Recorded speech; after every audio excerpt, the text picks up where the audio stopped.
立法會 The President.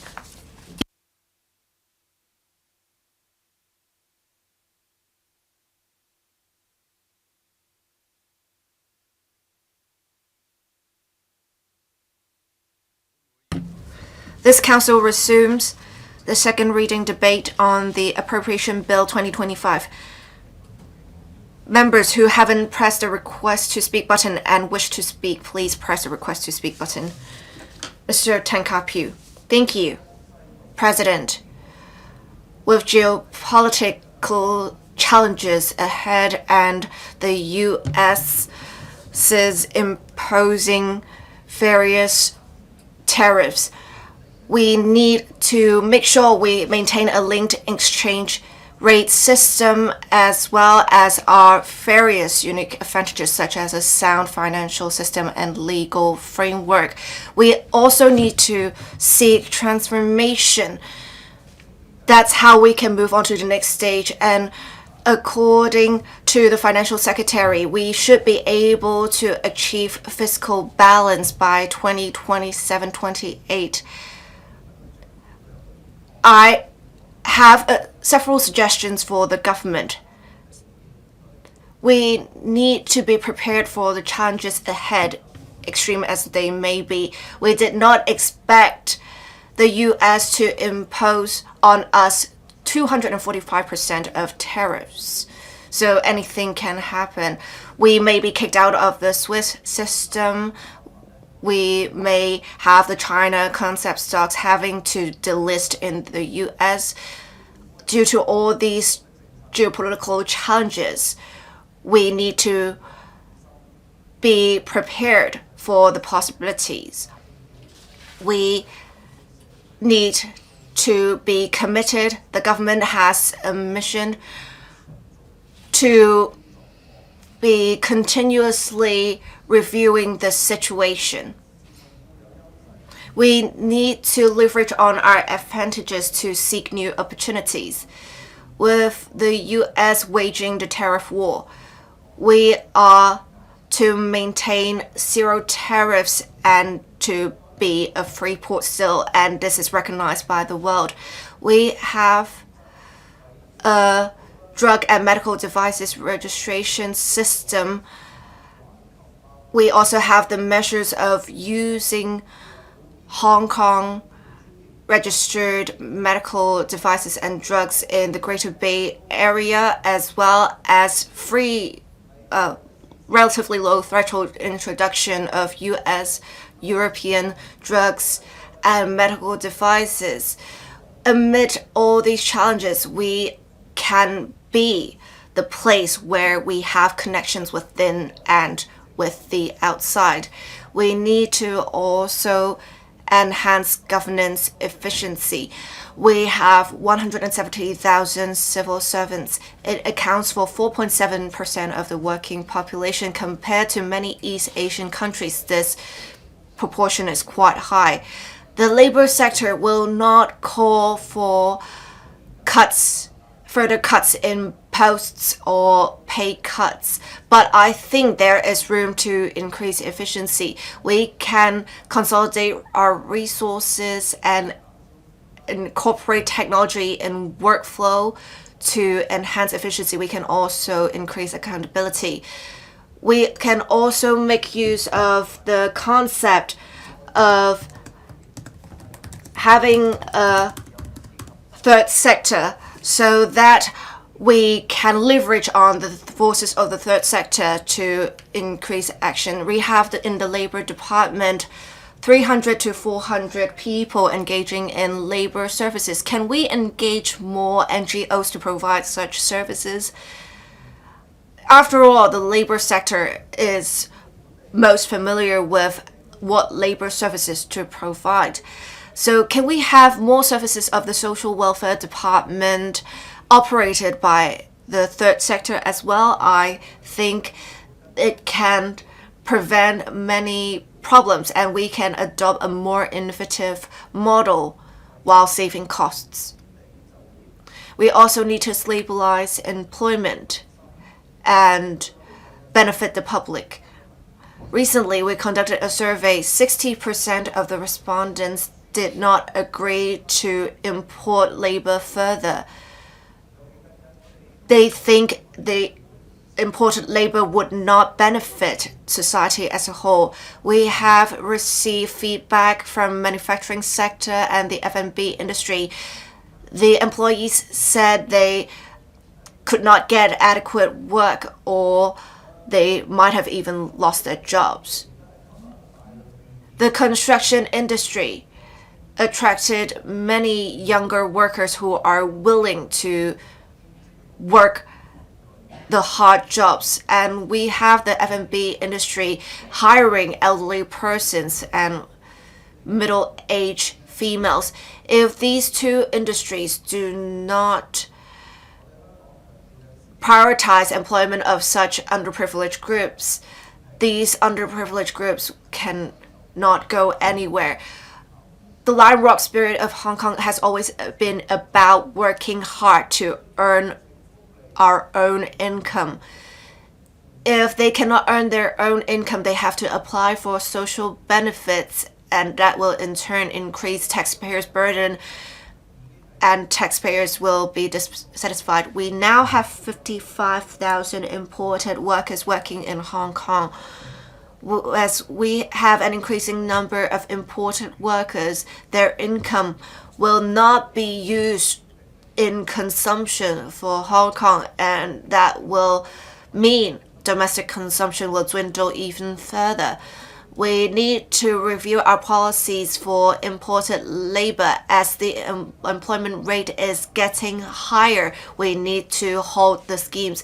We have the VTC having 550 graduates staying in Hong Kong to work. We do welcome this approach, but for employers importing labor, there is a moral hazard. There may be exploitation, and as I said earlier, it does compress the room for survival of local workers. I think we should try not to import workers as much as possible. We also need to do something about the demographics and boost fertility rate. If we do not do anything between 2030 and 2060, we have in Hong Kong the elderly population over 2 million. And our ratio of elderly population will be over 25% or even over 30%. With a high elderly population, it will hurt the economy in the long term. It will also hurt innovation. It will also result in skyrocketing healthcare costs. We need to do more to lower the ratio of elderly in total population. We have the after-school care program.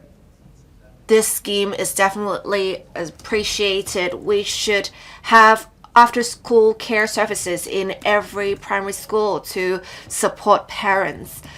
But the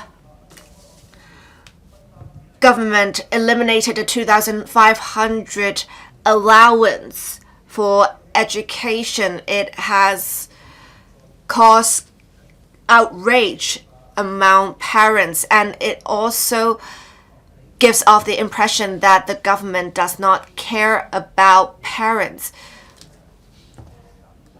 Also, we need to review for the textbook allowance whether the amount is too little, whether it is enough to help parents, because textbooks have their prices increase every year.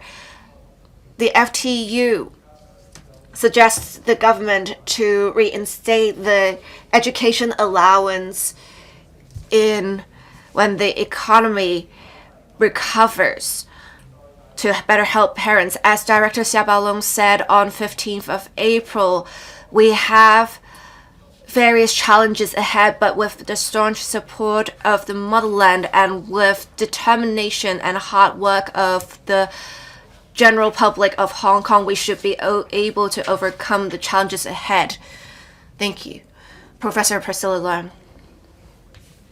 I support the Appropriation Bill 2025. It is difficult to write this year's budget because we have many challenges. But I remind the government to make sure the public understands what the measures are so that those affected would not react negatively. I think the most prominent challenge right now is the U.S. raging a trade war, and they are mainly targeting the mainland, Hong Kong, and Macau. And now the world is looking at what the mainland, Hong Kong, and Macau are doing. The financial secretary must act. Hong Kong has prided itself in economy, and Article 108, it says, of the basic law, it says that we need to maintain a low tax system. And in fact, in multiple articles of the basic law, it is about how we are to maintain a free economy. This is not only what Hong Kong needs, but the country needs. The rise of China is inevitable, and we are moving leaps and bounds in various areas, especially in technology. There is bound to be a new world order. And right now, the U.S. is waging a trade war without regard to their own benefits. I think with this challenge, we need to tie in with national strategy. The country has been working with 193 countries in the UN to maintain free trade. We need to remain open for the benefit of the humankind. One country, two systems is a unique institution in Hong Kong, and I think with various challenges, it actually brings about new opportunities, because with standard setting power, it does not come on its own. It comes from recognition, and we're now at a moral high ground where we maintain zero tariffs with a war waged against us, and we have many countries wanting to establish amicable bilateral ties with the country, and this is something that Hong Kong can make contributions to the country in. And according to Mr. Ding Xuexiang and President Xi, what they said last year, one country, two systems is to be maintained in the long term. And during the two sessions this year in the government's report, it is said that we need to maintain multilateral trade. This is not only a message sent to other parts of the world, but also to Hong Kong, because free trade is the foundation of the economy of Hong Kong. But as President Xi said, we are faced with the challenges of having over-reliance on several industries. We are also lagging behind in technological development.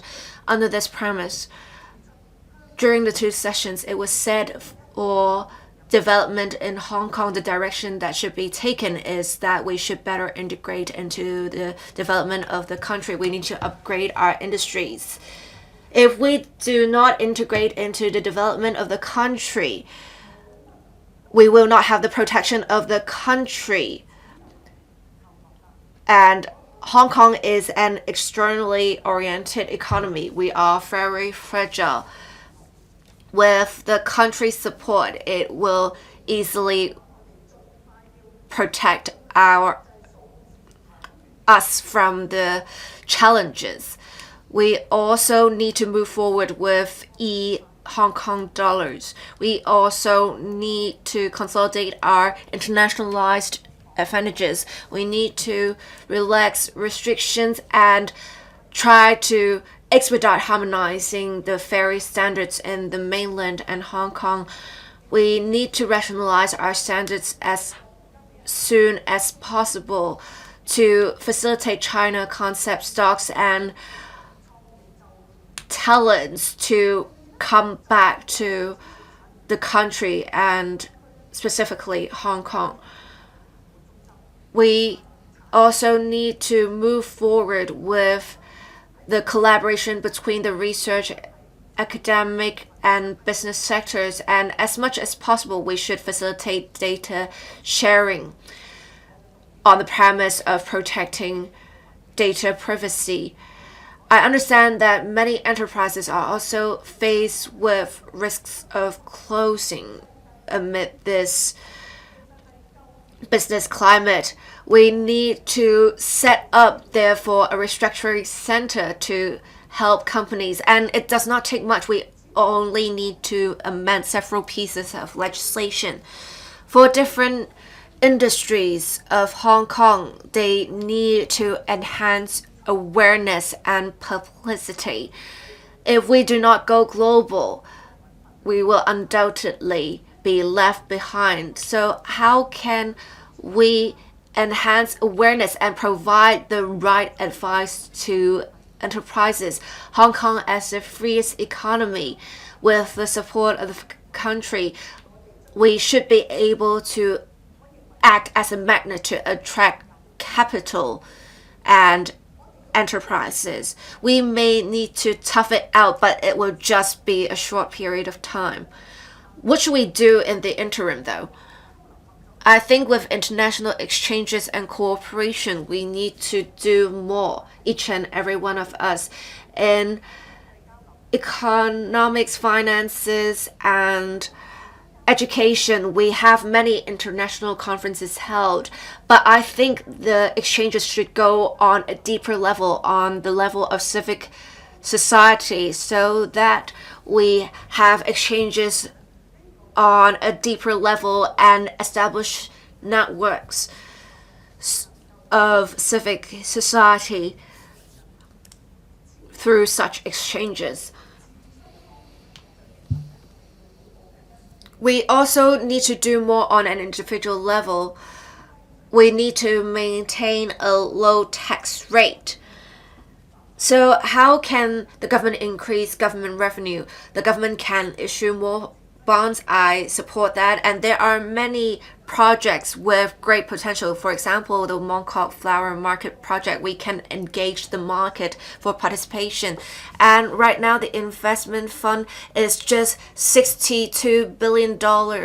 And for the Singaporean Temasek Fund, it is $2.3 trillion in size. We are definitely lacking in comparison. The fund, a sovereign fund, is very important because it will help invest in enterprises and projects. If you do not have a large sovereign fund, you cannot start up things. So I think you should work with the country to see how we can increase the size of our investment fund. For the civil service posts to be cut, we need to make sure we maintain the same level of government services. But then we definitely have to increase efficiency. We can also do more to develop silver economy. We have some elderly persons more than willing to work upon retirement. I think you should tap into this potential labor force so that elderly persons can maximize their potential and they can also help youngsters. And during the era of Mr. Donald Tsang, I think apart from fighting off the financial speculators, there is much more to be done for a financial secretary, and I urge you to do more. Thank you. Mr. Tang Fei, President, I speak in support of the Appropriation Bill 2023. I'd like to focus on 3 areas. First, education as an industry. In this regard, there are 3 measures: relaxation of mainland students' intake from 10% to 40%, and the doctorate fund places will increase to 400. And there is also the study for matching basis subsidy. We've always supported the relaxation of more mainland students take in. I do think that for certain institutes, the level should be the same as the 8 universities. Starting from 25-26, there will be gradual relaxation of admission limit. Currently, there are 6 self-financing institutions taking in mainlands, but 4 can't take in any. There is one that has just been upgraded to Applied Science Institute. Because of the limitations, there isn't much they can do because it limits the diversification of student intake. I ask discussions to be conducted as soon as possible to make it happen. I also ask the accreditation and qualification institutions work without affecting teaching quality. They can give self-financing institutions autonomy to have their own courses. We now have a serious deficit.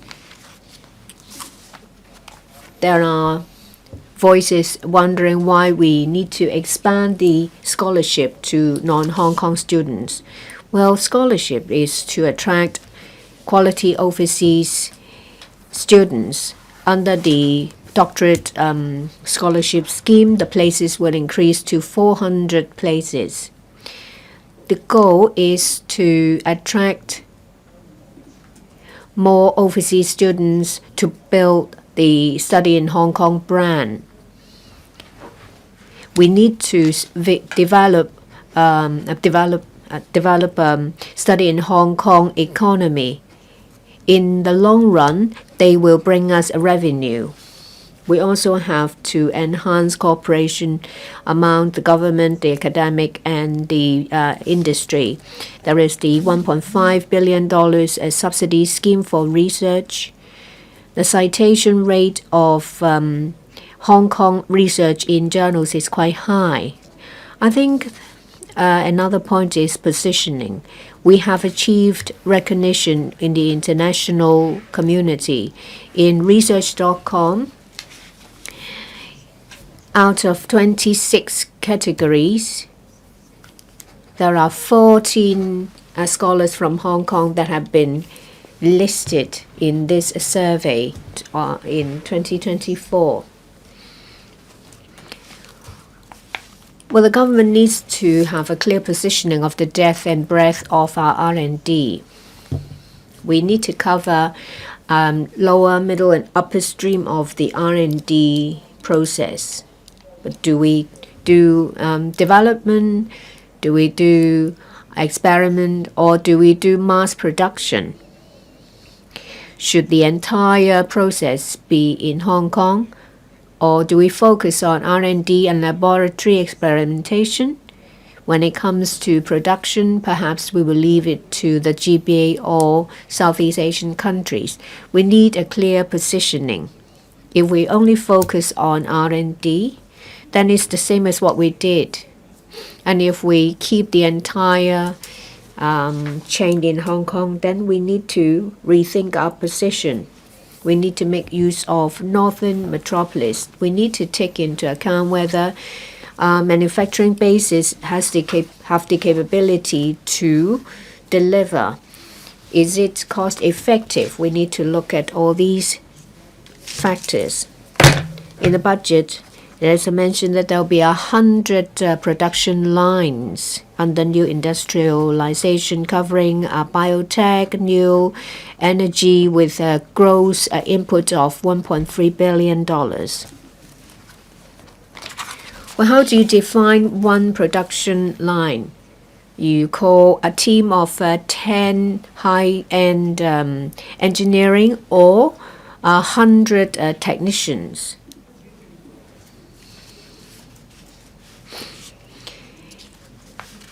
The sector and the academics need to know, and you need to work with different institutions, the self-financing institutions and the 8 universities and all the research institutes.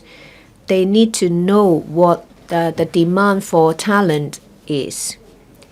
They need to know how many courses, the number of intakes of each course. Well, the Labor and Welfare Bureau will need to also know how many labors or talent they can import and need to import. Is it the case that we want to bring the entire production industry back to Hong Kong, like something that Donald Trump said? The last point is something that is mentioned by other members: geopolitical risks. It changes every day. The Western camp target Hong Kong and mainland. They are unreasonable. Now is the tariff war. In the future, there may be technology blockade. I asked the government to set up a dedicated team to analyze the geopolitical risk. That element should be incorporated into formulation of public policies. This is a very important part of policy study. Deloitte in the Taiwanese official site provides this service. Geopolitical risk solution is said that major multinational corporations want to be aware of geopolitical risk and devise plans and business operations based on that. Well, if a commercial operation considers geopolitical risks, then the government will need to do that as well. Well, it may not have much to do with livelihood issues, but when it comes to financial, technology, economic policies, they are all affected by geopolitical tension. We may not be talking about it every day, but the government, in the formulation of policy, need to have a comprehensive assessment. There should be a dedicated team within the government to conduct analysis. Well, you see constitutional consideration, public finance consideration, environmental consideration, political consideration. All these are set out in all the information papers for policies. That is a standard operating procedure for the government. Now you need to add geopolitical risk assessment. Well, whichever department or bureau it is, there needs to be a dedicated team to conduct the analysis. And you also need to maintain a close liaison with mainland ministries and commissions. Mr. Vincent Chang. I speak in support of the Appropriation Bill 2025. At the end of February, the FS delivered budget. Today is the 17th of April. A month has passed. Geopolitical situation has changed. There is a change in trade situation, the hegemonic behavior of the U.S. and the Panama Canal. I think Hong Kong cannot stay out of it. everything is affected. Say, for example, import-export. Hegemonic behavior that harms everyone is immoral. We all need to work together to boost our economic development in face of challenges. There is the reinforced version of the fiscal consolidation program. There are also measures to diversify our economy. We support that. Civil service, judiciary, and executive district councils will see a pay freeze. There will be an annual reduction of 2% in recurrent expenditure. There will be an accumulated reduction of 7% over 4 years. We need to keep infrastructure projects. We need to involve every sector in Hong Kong. There has been mention about a further leaning of the civil service establishment. We need to look into it. Can we remove barriers and streamline procedures and process so that we don't need work to be duplicated? We need to consider that.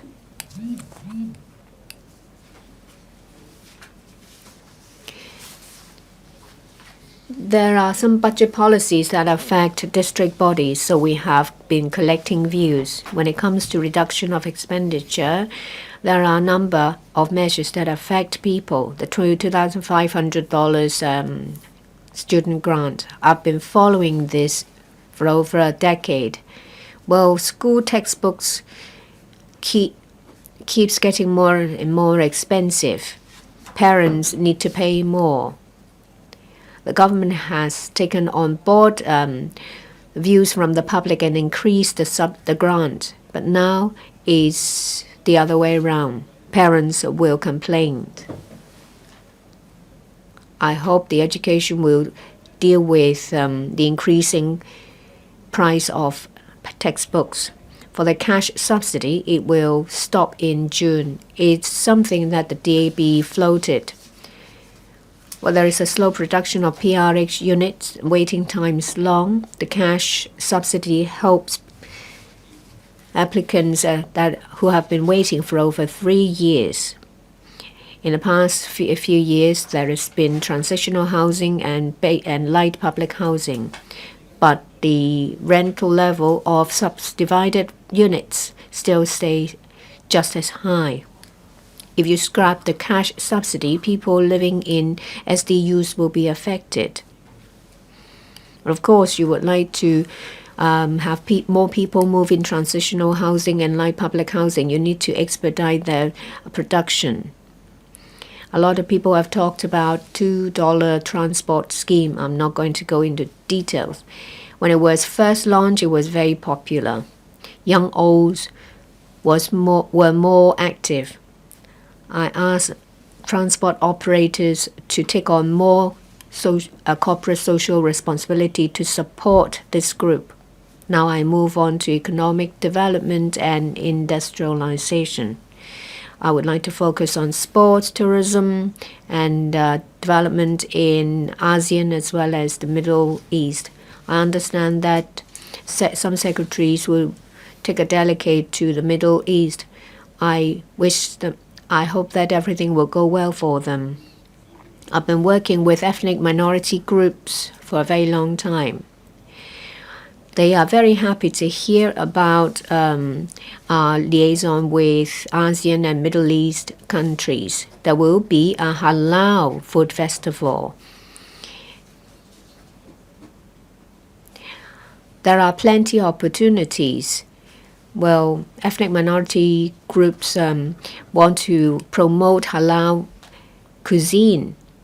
Now there is another 500 or 600 more such restaurants in addition to the 1,000.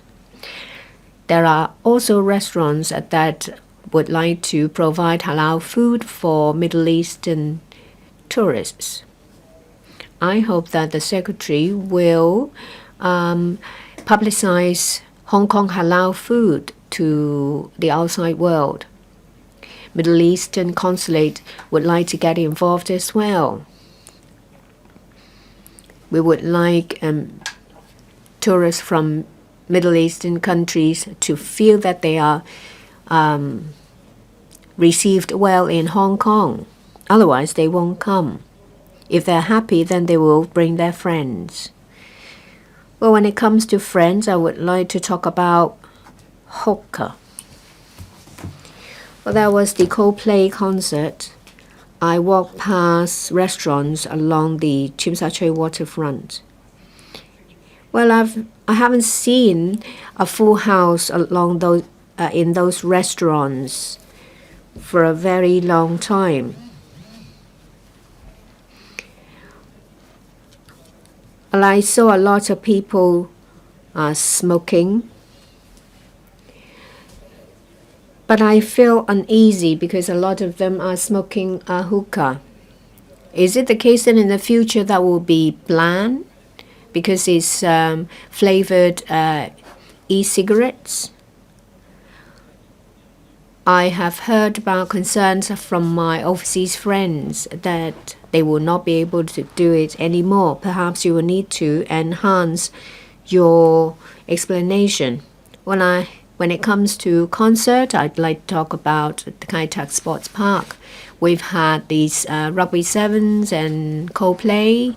Coldplay concert attracted 200,000 people.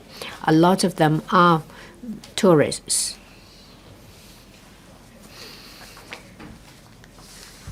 Will there be concerts and sports events that would attract people from the Middle East? Live golf. Will we put the focus to attract spectators to stay in Hong Kong? We can provide a venue for well-known events, sports events, to get them to come here. I would like to thank the Development Bureau. They have relaxed limitations and requirements for businesses to run a store along the waterfront. Barriers will have to be removed. If we rely solely on the government for those day-night vibes, it simply won't work. We would like to involve the private sector so that they can give a boost to our economic development as well. Ms. Connie Lam, thank you, President. We have had fiscal deficit for some years. We need to invest in the future. This is very important, but the economy is not faring well. Members of the public are concerned about the tax that they are going to pay. This will affect the sense of happiness and the sense of gain. So the government needs to manage the use of public resources well in order not to cut back on public resources, especially those for the grassroots. In this budget, $2 transport scheme, PTFSS, salaries tax, profits tax, residential rates, we have seen sweeteners being cut back on. There will also be increases in e-license fees, parking meters fees, and so on.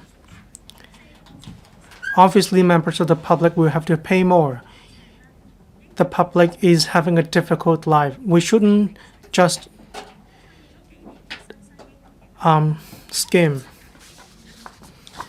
Macau has put in place the milk formula subsidies for newborn babies. The scheme has won a lot of applause. In the situation in Hong Kong, some fiscal pressure has been shifted on to members of the public, and this will make members of the public not satisfied. I've heard from many members of the public about their views on the current economic situation, and I hope that the administration will help Hong Kong to get out of the current fiscal deficit. First of all, on welfare expenses in 2027 to 2028, the government is going to cut back on subventions as much as 7% on social welfare organizations. As for social welfare organizations with subventions of $50 million or so, a reduction of 3% will be seen. This will have a widespread impact. NGOs can only employ social welfare workers that are less experienced in order to scheme, and this will affect the quality of services and service users. In 2003, the situation was very different.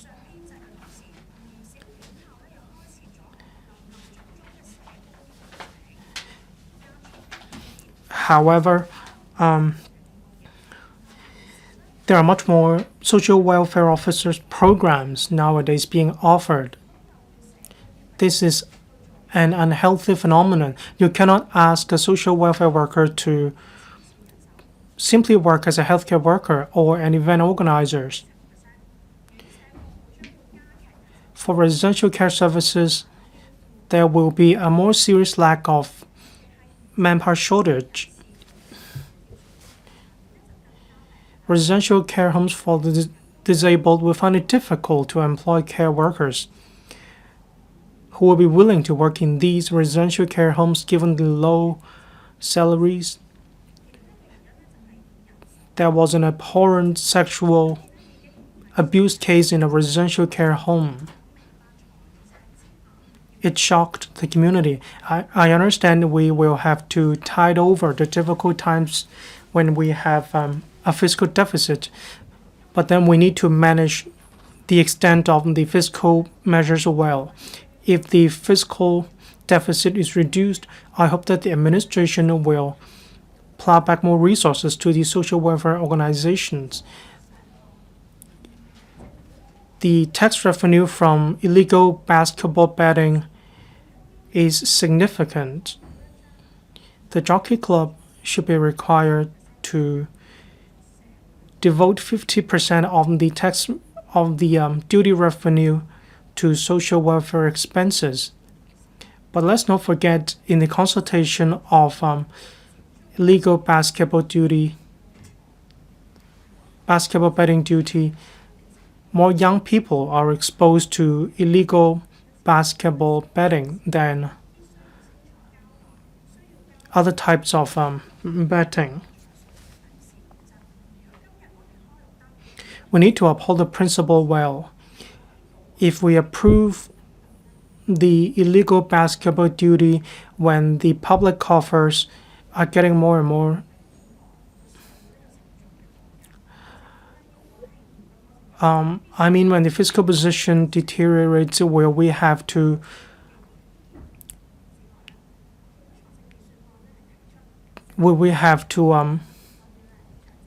even collect duty on, say, boxing or other types of activities? For residential care homes vouchers, there will be a total of 12,000, an additional 12,000, and I believe this will meet a lot of demands. Annual expenditure will total $1.71 billion and $900 million. The government will have to reconsider and review the quality of services provided by residential care homes. Some residential care homes were found to only change the diapers for residents every 1 to 3 days. Well, rather 1 to 3 times a day. I hope that the social welfare department should be monitored in order to spend the money on the most needed.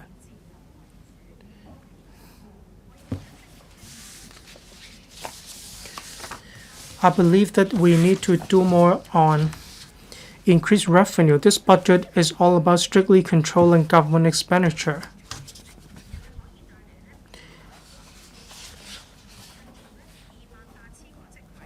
We need to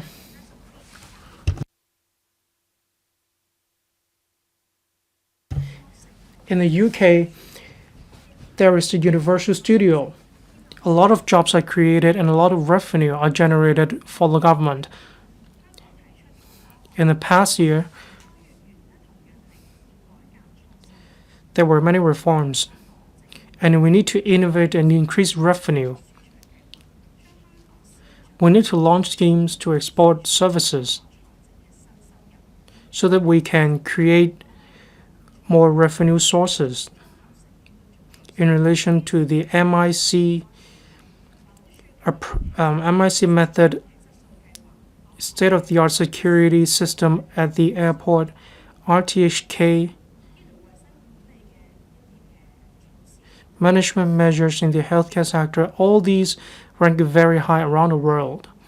These can be avenues for us to increase revenue sources.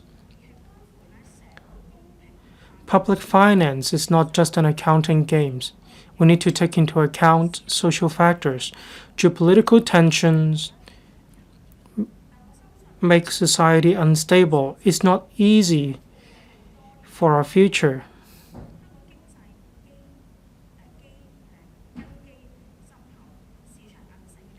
We have a strong foundation for economic development. The market is resilient. We also have the advantage of one country, two systems, and we enjoy strong support from the motherland and connection with the world. Instead of removing barriers, we should be more determined to take bold measures. These are responsible ways to help society. Thank you, Professor Lau Chi Pang. Thank you, President. I speak in support of the Appropriation Bill 2025. When the Financial Secretary was preparing for the budget around the world, different countries were on the track of recovery. Geopolitical tensions were mounting all over the world. This budget shows the long-term planning of the Financial Secretary. It's been just 2 months.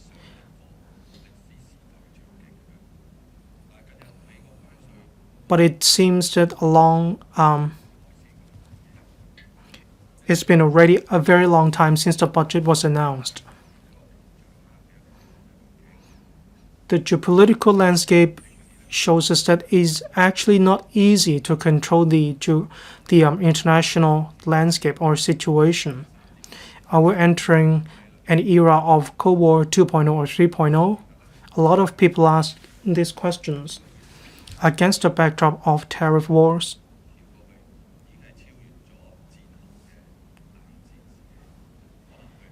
we are already over the Cold War.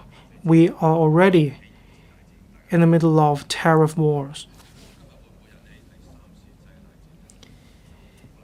Will it lead to the Third World War? It remains unknown. But the feeling is that we are at war today. It's just that we don't see bullets flying around. But every day,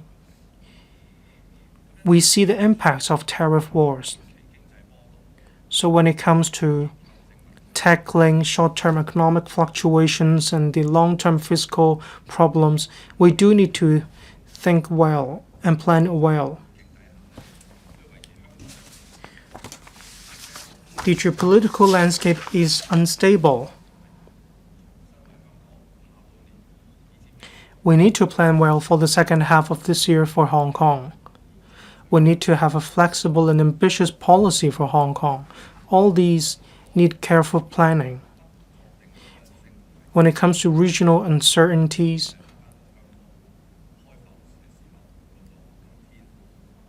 we need to look at the history of Hong Kong. Hong Kong is positioned as a free port.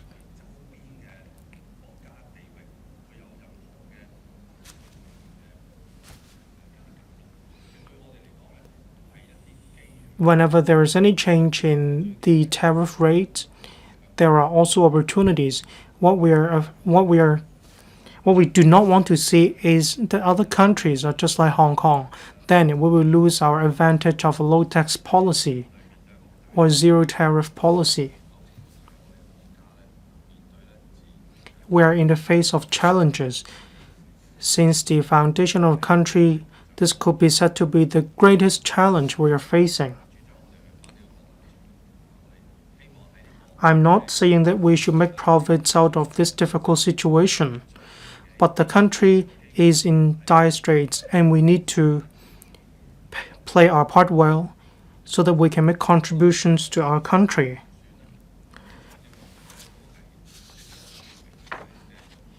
Even primary school students know that we need to balance the books. We need to spend within our means. We've had fiscal deficit for a number of years. The financial secretary has launched measures, say a reduction of 2% across policy bureaus.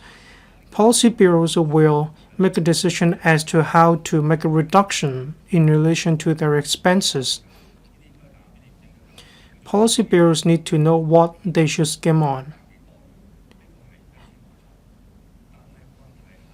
They know very well about this.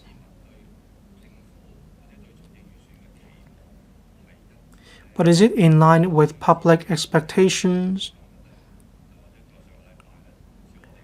Today, yesterday, or even last week, members asked this question. We requested reviewing the structure of the civil service. Can we take this opportunity to review the structure? 2 decades ago, in the era of SARS, from 1997, there was financial tsunami.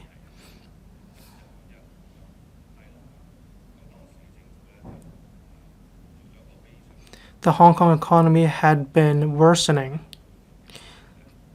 The government back then made a decisive move to review or to adjust the civil service structure. Public finance benefited from this decision. Now we're back in this position. Not just Asia, all around the world, different countries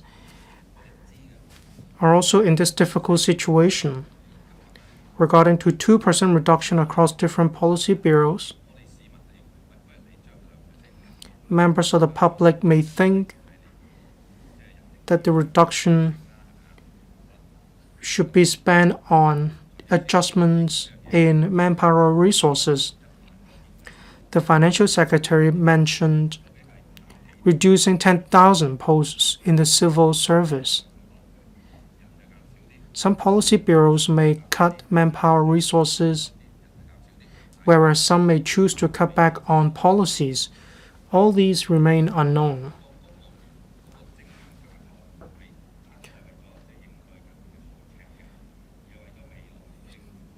To lean the civil service structure isn't just about reducing fiscal deficit.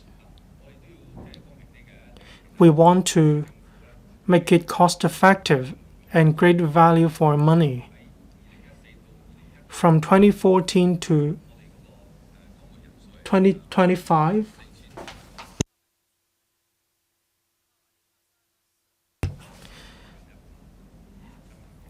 well, in less than 10 years' time, there was an increase of 10,000 posts, and they accounted for some 2% of government expenditure. 10 years ago, 96 billion or so, whereas 2 years ago, the figure rose to $156 billion. The increase is staggering. There were different reasons behind this phenomenon.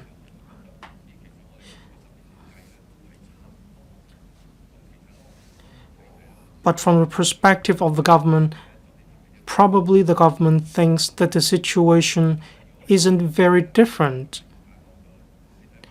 Hence, no need to make any change. Oftentimes, we are compared with Singapore. Singapore has a smaller population than we do,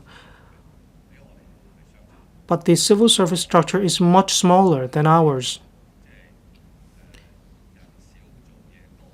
In China, we are also practicing the system of having less manpower, but then they can actually do more.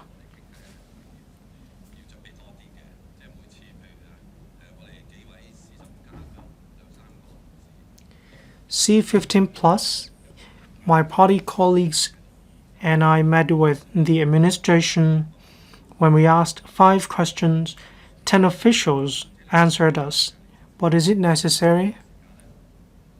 You spend 2 hours talking to us. Times 8 hours, it means 16 hours. They could have spent 16 hours on a lot of other things. Mrs. Young may have to look into the situation. From the 90s,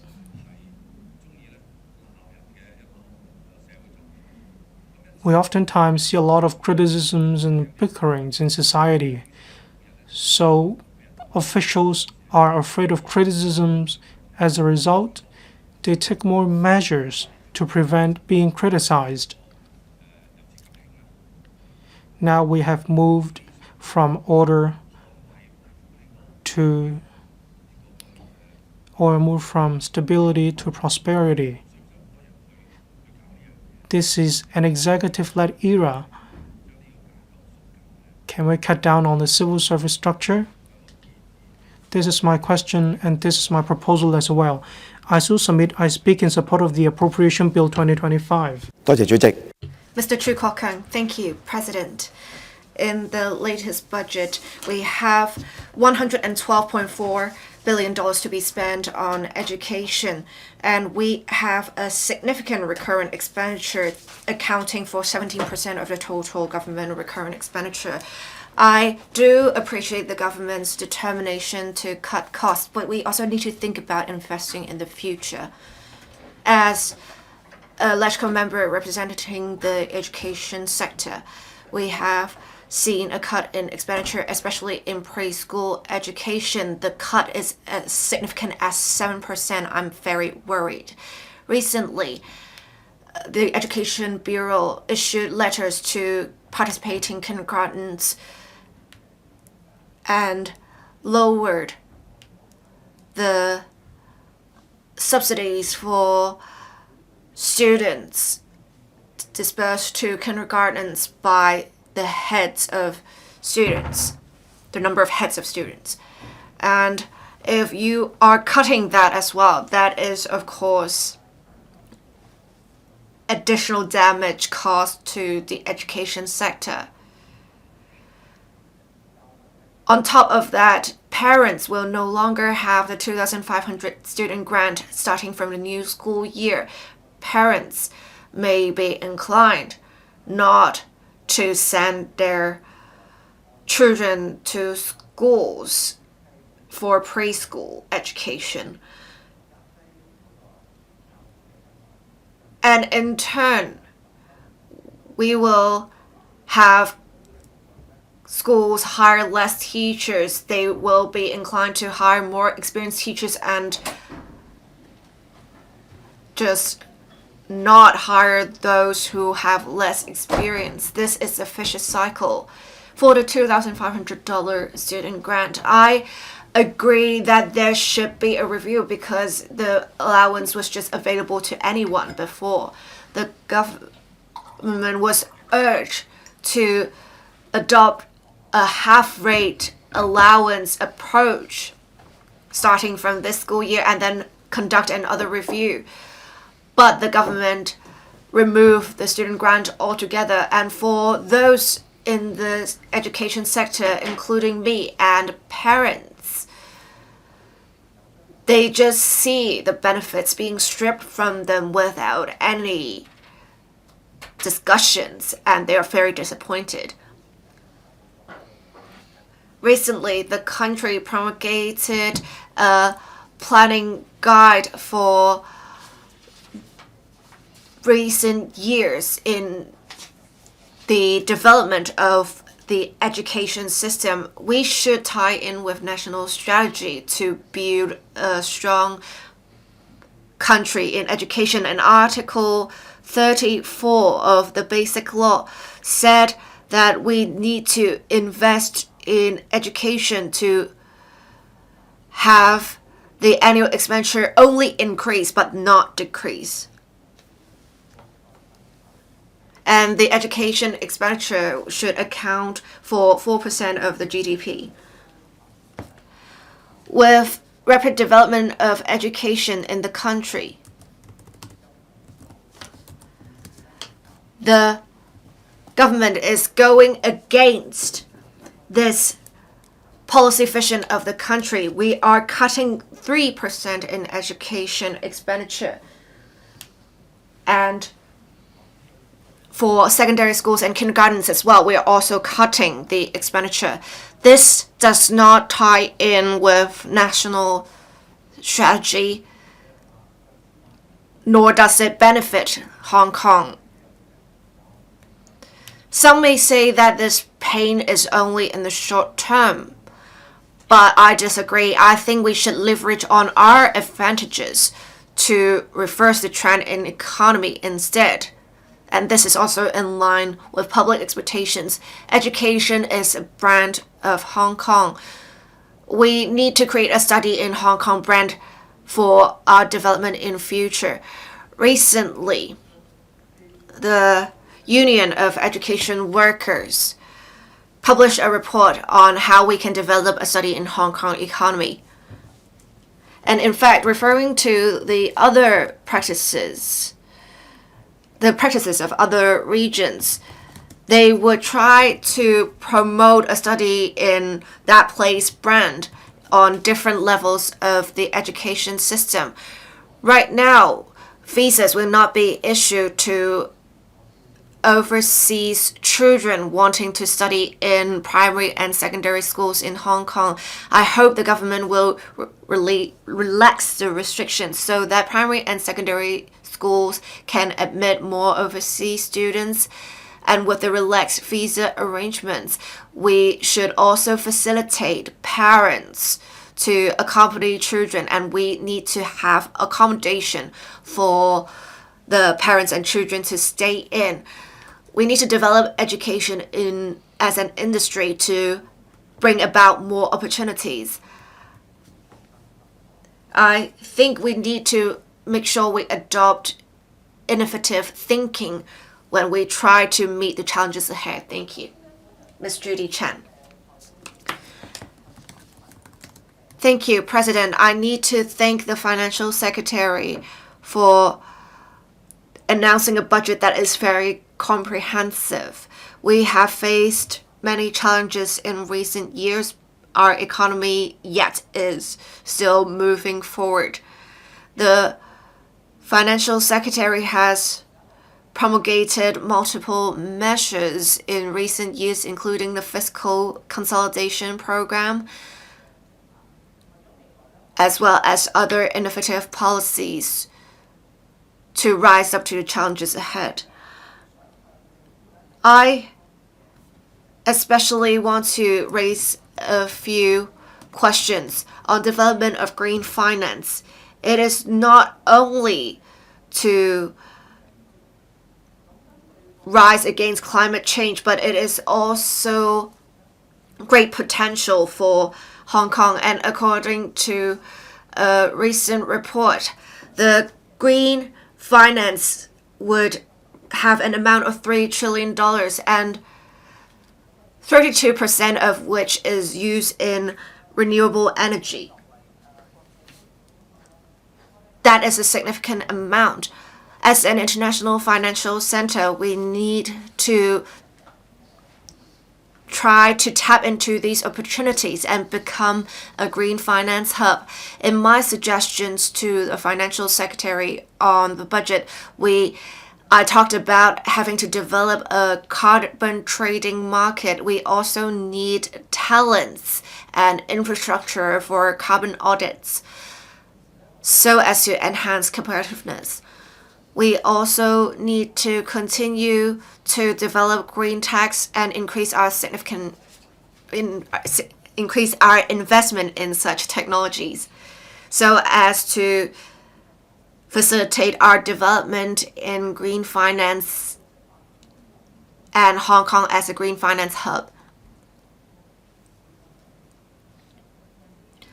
The budget talked about allocating resources to put in place more food waste recycling bins, as well as establishing the iPark. we're now conducting tendering for such. We would also have some subsidies for buses and taxis to undergo green transformation. When we talk about green initiatives, we should talk about recycling. While we're in a tight fiscal position, we should not ignore community recycling. Last year, we halted the municipal solid waste charging policies. But, as the Secretary for Environment and Ecology said, we have already started recycling more without MSW charging actually put in place. We have the green at community facilities. The first 5-year term is coming to an end. When we're conducting tendering, I know that the government, probably because of its tight fiscal position, may be inclined to award the bids to the lowest bidders, but I think this is not an ideal approach to take, because if the services are not operated well, people will go back to not recycling. I hope the government, when conducting tendering, should make sure to attach importance and assign higher scores to those who operate quality services. We also need to continue to promote community recycling in schools. We should also set up recycling networks in housing estates and schools so as to foster awareness in recycling and develop a green economy.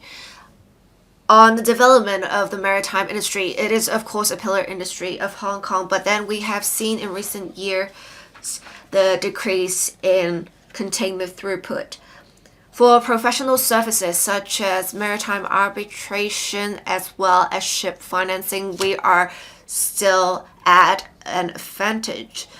So I think we need to review our role in the international maritime industry and enhance our professional services in maritime. We should work with other mainland cities of the GBA to create synergy and build an ecosystem for maritime services. We should also encourage more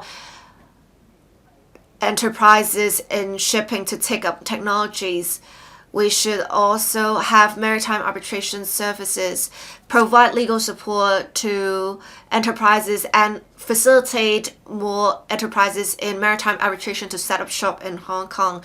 With the multi-pronged approach, we should be able to enhance our competitiveness. On tourism, we have been promoting ecotourism and appreciate the government's efforts in the area. It does match the needs of tourists in recent years, and in fact the New People's Party has been looking closely at the ex-Lama quarry site development, and starting from 2021 there was already a feasibility study that was commenced, but I think it was suspended. I hope that the government can look at how we can develop this site. It is said that last year there were 45 million visitors entering Hong Kong, but we actually had more people from Hong Kong leaving Hong Kong. My friend in the immigration department said there were 140 million people. Well, actually, 104 million people leaving Hong Kong last year. So we need to think about how to retain the visitors, or maybe even locals. We do not have enough tour guides. That has limited our development of tourism. We need to have more training schemes to train tourist guides. We should perhaps offer more flexibility in training so as to encourage more to join the sector. There is great potential in developing cruise tourism because those taking cruises are high-spending visitors. But right now, the cruise facilities are lacking.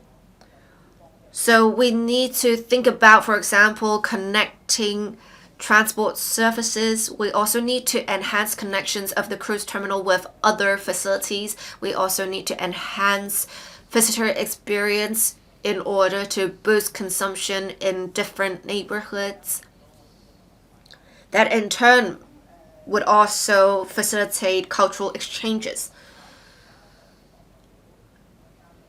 I would also like to speak on behalf of parents.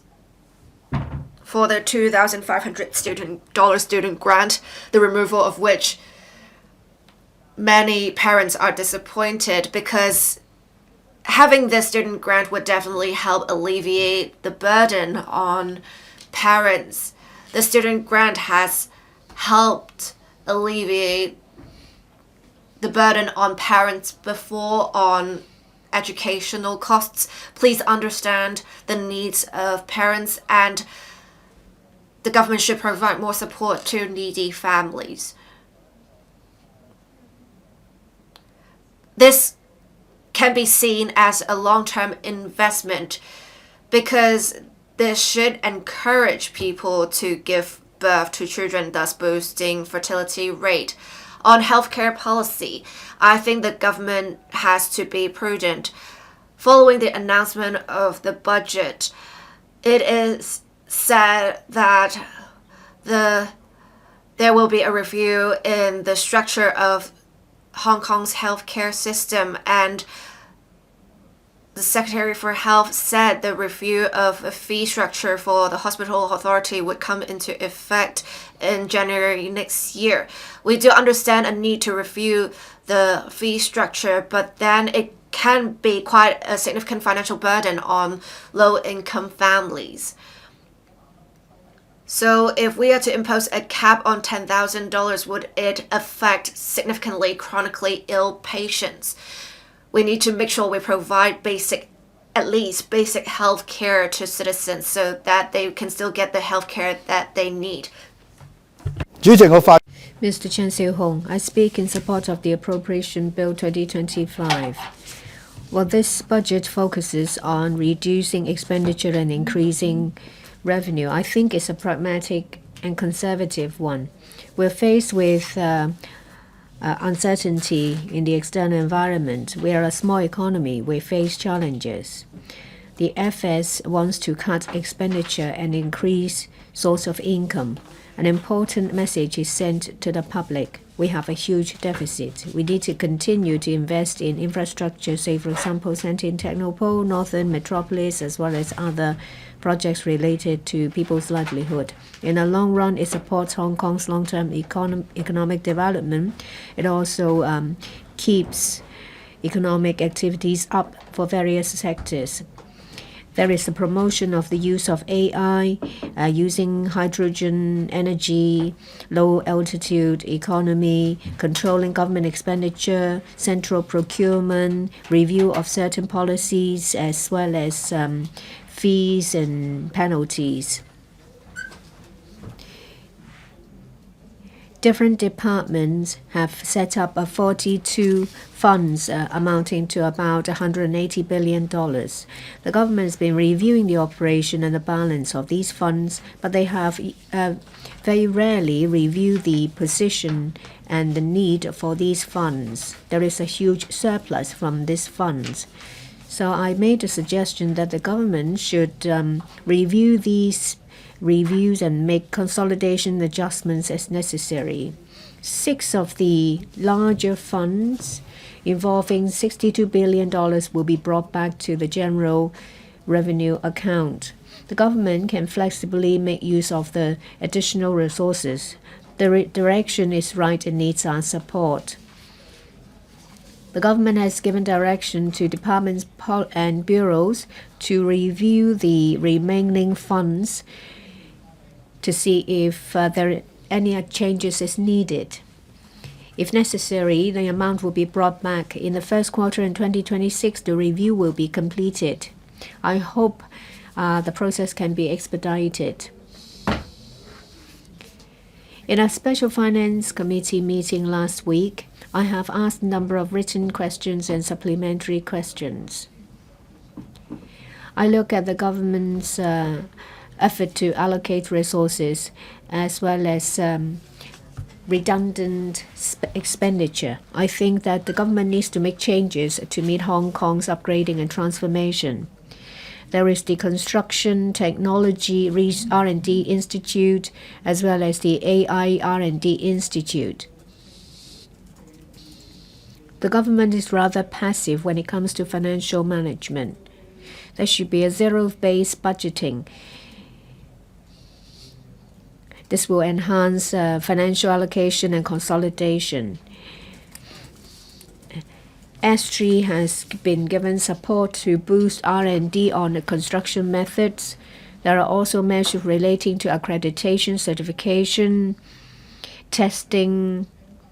There is also the MIC Manufacturer Accreditation Scheme. I support these measures. However, I noticed that there are a number of public bodies offering similar services. In 2023, the Development Bureau engaged a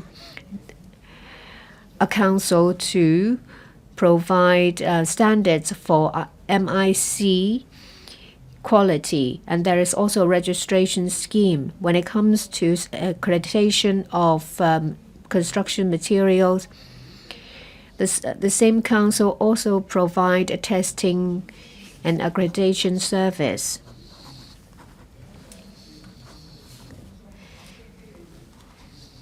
There is a center in Hong Kong that has been introducing AI robotics into the construction industry. It seems that some of the service is overlapping with the scope of the Construction R&D Institute.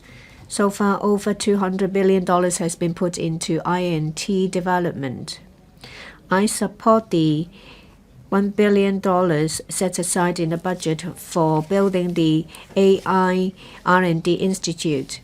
There is also an ARED Inno Hong Kong, as well as a number of R&D institutes. Say, for example, Science Park, S3, Productivity Council, Cyberport, Microelectronic Institute, as well as a number of R&D centers of various sizes. I'm concerned about duplication of work as well as double allocation of resources.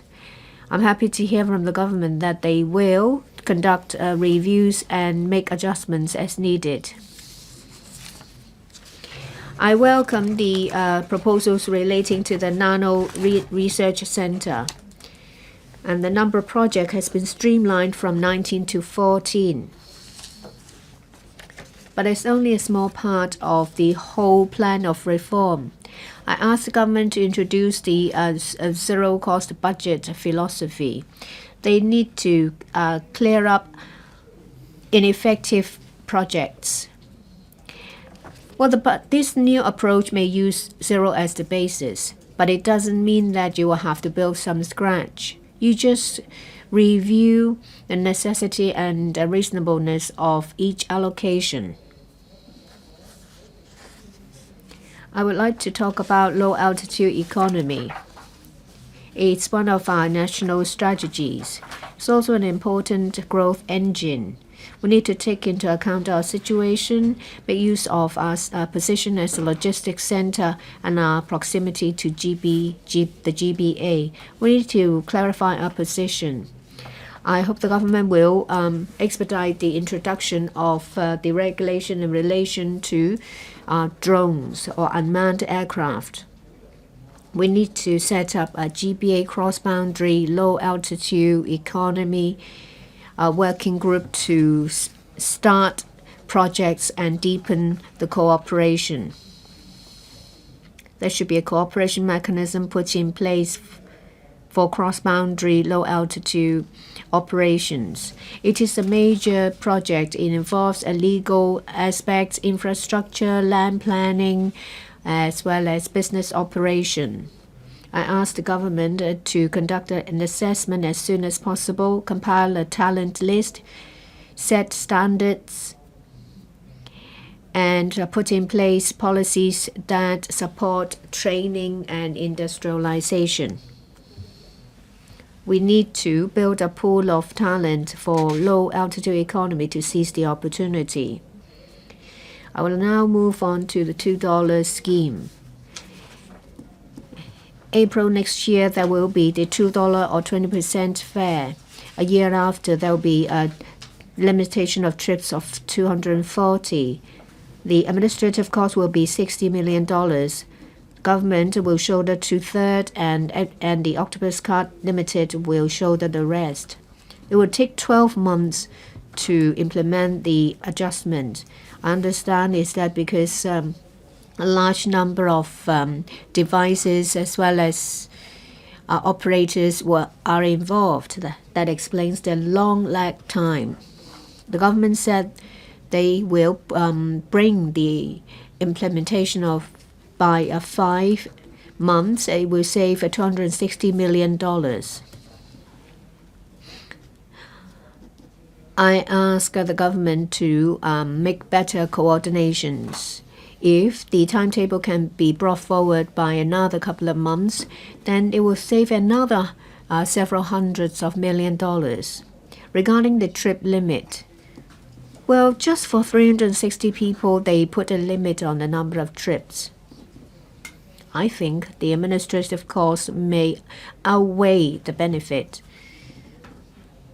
Maybe the government will first launch the $2 20% fare. If it works well, there is no need to implement the limitation on number of trips. There has been major changes in the global landscape last year. There has been serious disruption in supply chain. There are risks and opportunities. We need to dovetail our policies with national strategies. We need to deepen cooperation. We need to play our role as a bridge to the rest of between the rest of the world and our country. I so speak to support the Appropriation Bill. Thank you very much. Mr. Kingsley Wong. We have fiscal deficit. We need to meet the needs of our economic development. This budget strengthens our foundation. We focus on investment in the future while supporting enterprises and safeguarding jobs. I support it. The government's using reform to overcome livelihood difficulties. You don't have to spend to reform. You can make your work more efficient. Reforming the system is one of the solutions. I want to give recognition for the government's effort to take care of grassroots. Median income has increased from $36.70 to about $60, an increase of about 63%.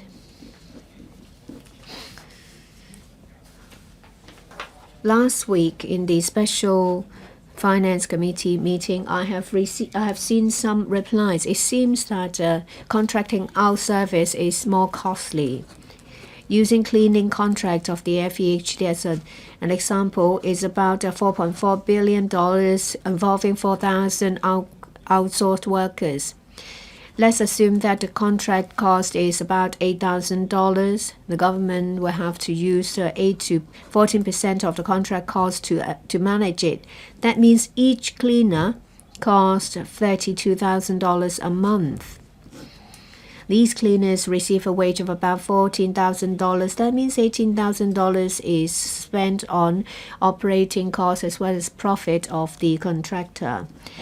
Now, on top of that, there is the double management. The government has spent unnecessarily with the $32,000. The only party that benefits is the contractor.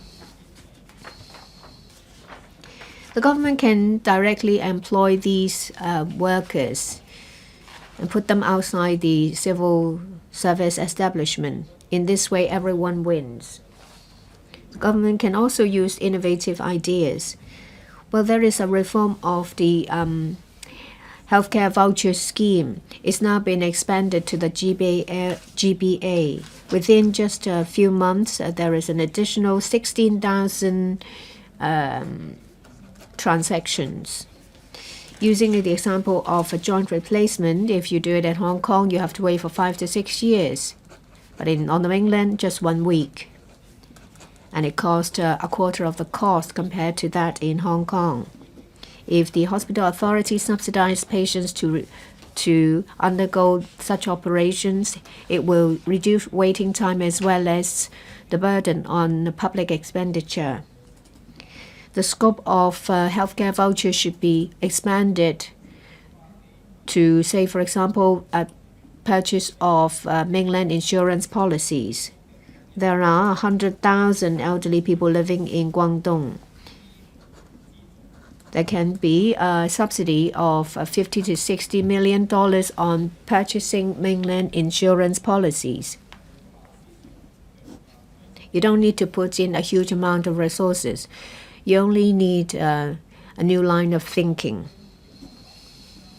We need to deepen cooperation and integration with the GBA. That is the trend. For parents' allowance under the current legislation, parents living on the mainland means that children cannot claim parents' tax deductions. That runs counter to the government's policy to encourage people to retire in the GBA. I think the tax foregone of granting these parents' allowance will be $300 million, but it will benefit different parties. Elderly people can retire in the GBA, and there is less pressure on our public healthcare sector. But it was said that the eMPF platform will be fully launched. However, there are still some products that are yet to be launched. The MPF system has been running for 25 years. There are problems with the funds because they depreciate because of various factors. Because of the tariff war, it has evaporated the returns of a number of funds.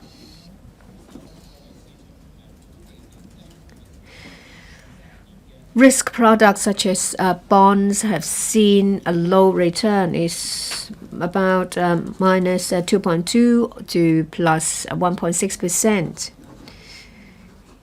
Inflation rate at the in the meantime is 1.8%. There is always a way to gain more, to gain a return that is higher than the inflation. We have the exchange fund of $4 trillion with a return of 4.5%, which is higher than the average 2% inflation. In recent days, the government has launched infrastructure bond as well as silver bond. They offer a higher rate of return by 1% than inflation. The airport authority also offers 5% return for their bonds. In the coming 5 years, the government will issue about $120 to $190 billion. There is a demand for conservative investment products amounting to about $117 billion.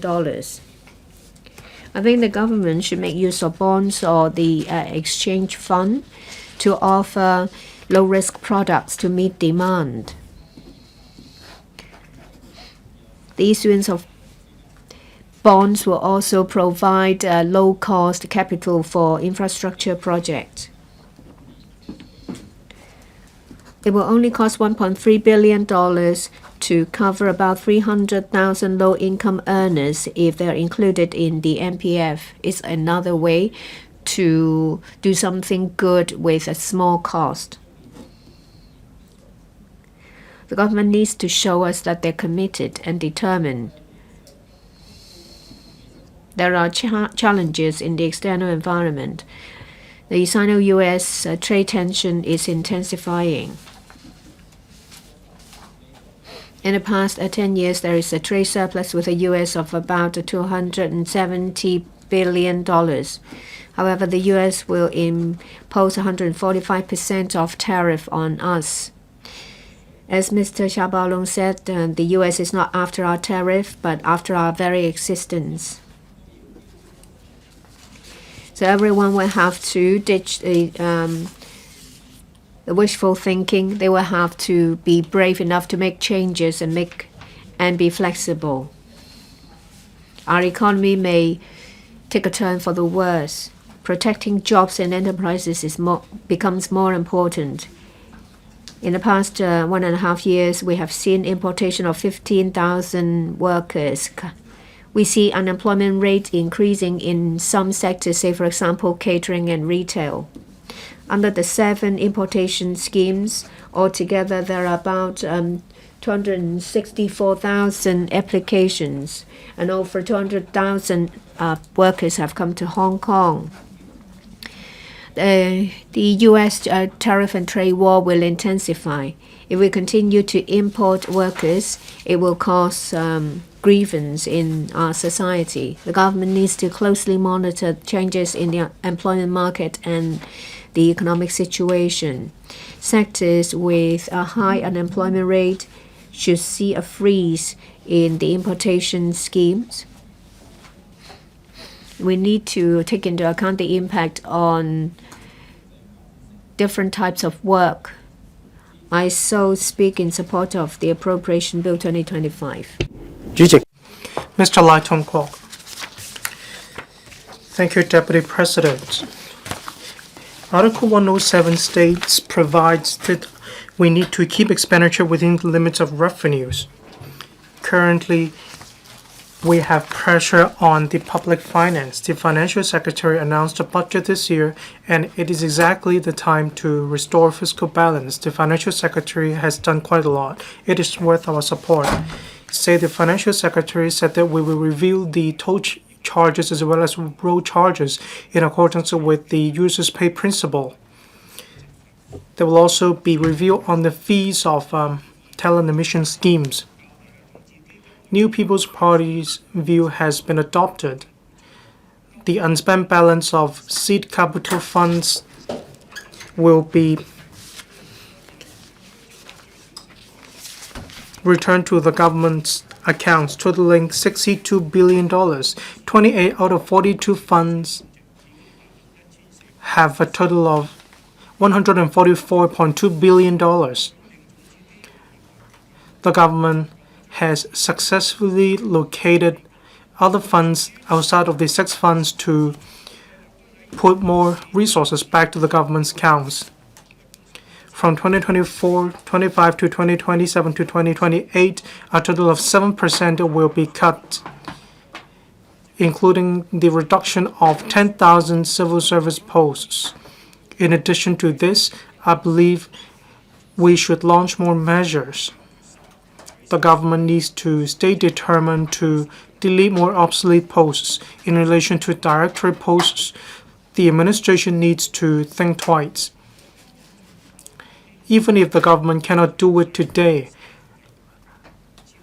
the government should explain in detail the reasons behind it. The government needs to enhance administration and efficiency and mix internal deployment. The government should enhance the benefits of civil servants without compromising the public finance. This is a way to attract more talents to join the civil service. We need to make the civil service family-friendly. Some colleagues related to me that they need to leave the office for, say, 1 to 2 hours. Say they need to join the parents' meetings for the children, or they need to take their children to schools. Civil servants can only take leave for at least half a day as the minimum unit.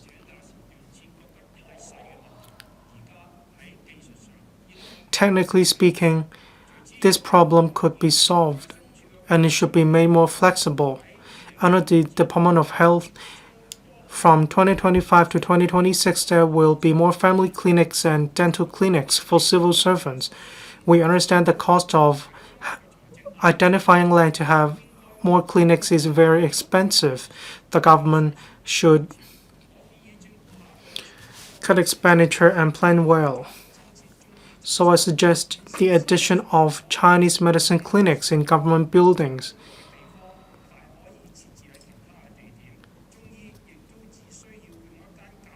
Chinese medicine practitioners only need a small room to provide consultation services for patients. In government buildings, space could be set aside for the provision of Chinese medicine services. Patients of traditional Chinese medicine aren't after emergency cases. They want to better maintain their body. This practice will reduce the commuting time and will also reduce the expenditure on building more traditional Chinese medicine clinics. Now I'd like to turn to non-reform claims. In my motion debate 2 weeks ago, non-reform claims exerted a huge pressure on public finance. The administration spent over $1 billion per year. One of the reasons behind the high expenditure is that non-reform claimants apply for judicial reviews to the court after their claim is refused, but then there's a lack of manpower within the judiciary to handle the cases, leading to a backlog of 8,600 cases. This February, the judiciary launched a special scheme to appoint qualified legal practitioners to be deputy judge of the High Court to handle non-reforming claim cases. In 2025-26, the estimated expenditure is $4 million. About 10 such deputy judges will be appointed. Millions of expenditure on special deputy judges will be able to help us save public finance. And I believe this is well worth our support. But is it enough to have 10 deputy judges? The judiciary said 10 deputy judges will only be able to handle 2,300 to 2,400 non-reforming claim cases. Despite no more, even if there is no more non-reforming claim cases, we still need 4 years to clear the backlog.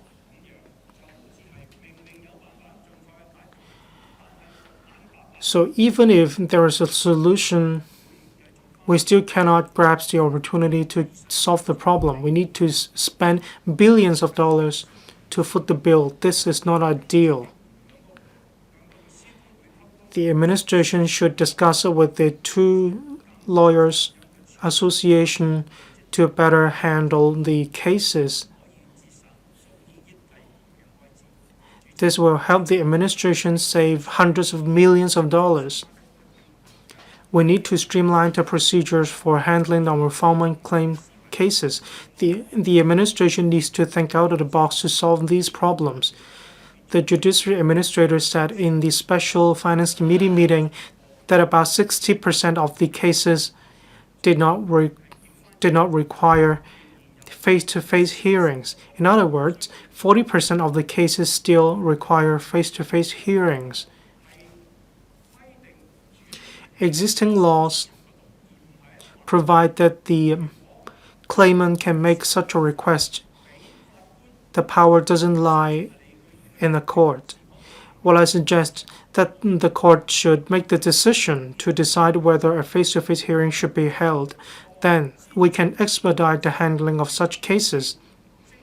I earlier suggested the setup of a dedicated tribunal or court to handle these cases. We can make available streamlined procedures, and only points of law will be handled. There won't be any further adjudication on facts of the case.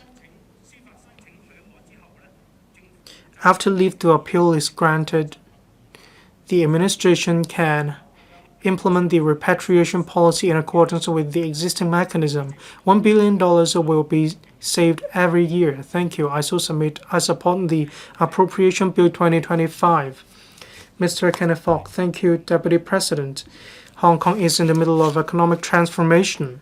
The Financial Secretary emphasizes that we are focusing on strictly controlling government expenditure. The general direction is right. Since the announcement of the budget in February, the geopolitical tensions are mounting and the geopolitical landscape has been changing. Director Xia Baolong said that we are in the face of oppression and geopolitical tensions. Our status as a free port is undermined. The external environment will pose even more threats to Hong Kong. We are projecting a 3% increase in the local economy, and I'm quite worried about this.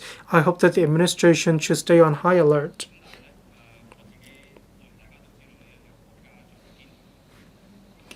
We have the staunch support of our country. I'm fully confident about the development of Hong Kong, but I believe the risks will bring about opportunities. The philosophy of focusing on strictly controlling government expenditure aside, we still need to increase revenue sources in relation to turning sports into a mega event and an industry is worth our support. The Qatar Sports Park has already been commissioned. We have the Rugby Sevens. A total of 112,000 audience members were seen in the event. A lot of people spoke very highly of the Qatar Sports Park, and we can develop Hong Kong into an international sports mega event capital. Now that we already have the ticket, so to speak, we need to think how to turn the sports industry into a real industry in Hong Kong. The Financial Secretary said that we need to adopt a more strategic approach to organize sports mega events. Well, I agree with this. The government used to wait for applications. Then we provide support through MARC, but then we adopt a more strategic approach. Which events will do more good to Hong Kong, will be better for Hong Kong? Which events will bring more economic benefits to Hong Kong? I understand that the administration is improving the MARC system. I hope that the administration will provide more support and subventions. The administration should also provide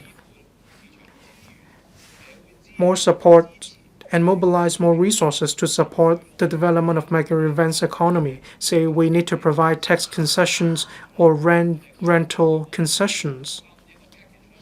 We need to provide better packages to strive to hold more mega events.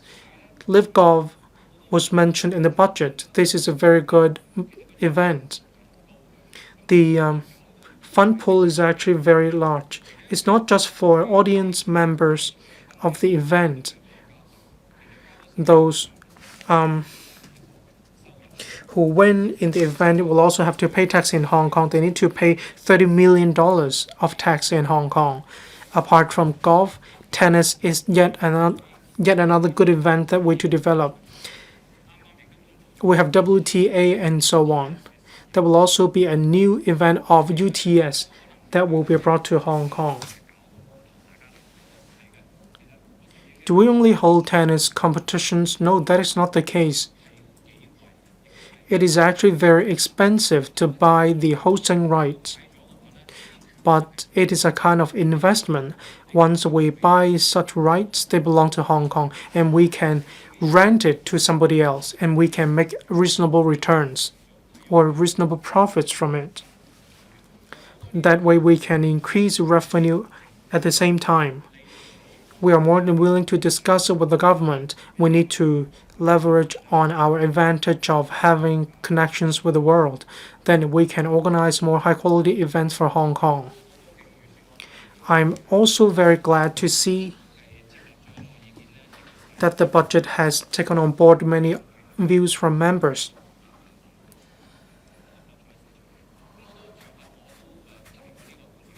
To regulate the basketball betting activities, and I'm not going to belabor the same point. I understand public consultation is underway. Well, I myself am not a gambler, but this matter is close to my heart because when we draw reference to from other jurisdictions, say the mainland and other countries, using legal tax revenue to support the development of society or other public projects, there are many successful examples. I'm glad to see that the government has taken on board our view. We have already taken the first step by conducting public consultation. So I'd like to know how the government will make good use of the tax revenue to support the development of sports in Hong Kong. Say how to turn sports into a profession and into an industry. The government needs to enhance efforts in these regards. Well, I'm the president of the Hong Kong ADC, Hong Kong Art Development Council. We have a very important vision. We need to work with the country to develop arts. The first Arts Expo was very successful. We attracted a lot of professionals and stakeholders to Hong Kong. A lot of them have had a good experience. I'm also glad that the budget will support the second expo to be held in Hong Kong. I look forward to many of these expos being held in Hong Kong. Then we can develop these events into a brand of Hong Kong. Then we can also accomplish the mission given by our country to deepening the collaboration with the world. I expect we can attract many more people from the world to Hong Kong.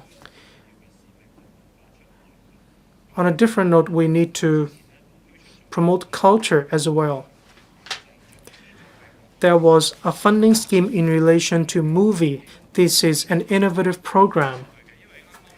That is, I support the Hong Kong Europe Asian Film Collaboration Funding Scheme.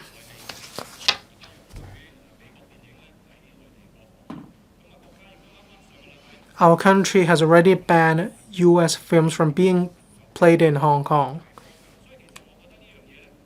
Well, in China, rather. We need to help the export of culture of our country. Spain may be a starting point, but we may take the initiative to work with other countries along the Belt and Road Initiative. We don't just focus on money. Money is important, of course, but we need to do it in a systematic manner. Apart from support from the CSTB and the Film Fund, the CETB, ETOs, and so on, all these play a leading role. We need to work together to achieve synergetic effect. In order to turn culture, sports, and tourism into an industry, venues are important.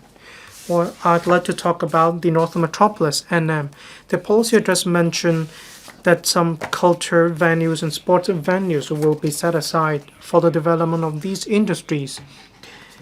Can it be managed not just by the LCSD? We need to engage the participation of the public and the private sector as well. What about the Hong Kong Stadium following the commissioning on the Kaiser Sports Park? We need to liaise with the private sector to see if the commercial sector is willing to engage in turning the sports into an industry in Hong Kong. I only have 1 minute left. I want to talk about increasing revenue. Quite a lot of coverage was devoted to increasing revenue. But apart from increasing revenue and cutting expenditure, we need to stay focused on our main overarching principle. That is the $200 of the boundary facilities fee. I have reservations about this initiative. We need to integrate ourselves into the GBA. We need to encourage people to develop in the GBA. We have the northbound travel for Hong Kong vehicle scheme. If we charge boundary facilities fee, will it give a bad impression to people? Say the APDT from $120 to $200. the amount isn't sizable, the impact won't be significant. But will it give the message to people that we don't support the development of Hong Kong into an international aviation hub? Your time is up. I support the bill. Thank you. Ms. Maggie Chen, Deputy President, I speak in support of the Appropriation Bill 2025. Right now, the United States is exerting undue pressure on the country and Hong Kong. But we have shown great resilience. We have seen a year-on-year increase of GDP of 5.4%. It has shown that we have still a strong market and we can meet the challenges ahead. I would say the country would prevail in the trade war. I also think the government should try to deepen cooperation with different parts of the world, and Hong Kong should leverage on our advantages of having connections within and with the outside. I have 4 suggestions. 1, we need to empower women. We need to enhance Women Empowerment Fund to help women returning to the labor force. On the online platform, we should provide more information on jobs available. We should also enhance the She Inspires program to provide clear pathways for career of women. We also need to provide more support to women. On protection of children, I also thank the government for increasing the number of emergency places for abused children. I'm also glad that we now have mandatory reporting of child abuse. We should try to enhance family values education in community living rooms as well. I suggest for childcare services, we need to have a comprehensive review to make sure there is an efficient resource allocation and increase the number of places of after-school care services. In idle school premises, we can perhaps host childcare centers to take care of children, thus unleashing potential of women. I would say we also need some new growth areas. Common law is a unique advantage of Hong Kong's legal system. In order to develop Hong Kong into a legal hub, we need the DOJ to promote internationally that we can have people practice Hong Kong law in the mainland and choose Hong Kong as a seat of arbitration. And this should promote dual circulation strategy, and it will establish a platform for collaboration of lawyers on both the mainland and in Hong Kong. We should also have further collaboration of the legal sectors in the mainland, Hong Kong and Macau. The DOJ should arrange for delegation visits for the legal sectors to go global. We should also have an AI large model for the legal sector. We should also have specific tax concessions for the legal sector. On the shortage of High Court judges, I would suggest for this year's judiciary manpower facing a pay freeze with reference to this for judges of High Court level and judges and district court level. They should be separated in consideration so that we can better allocate resources to the High Court level. On support for SMEs,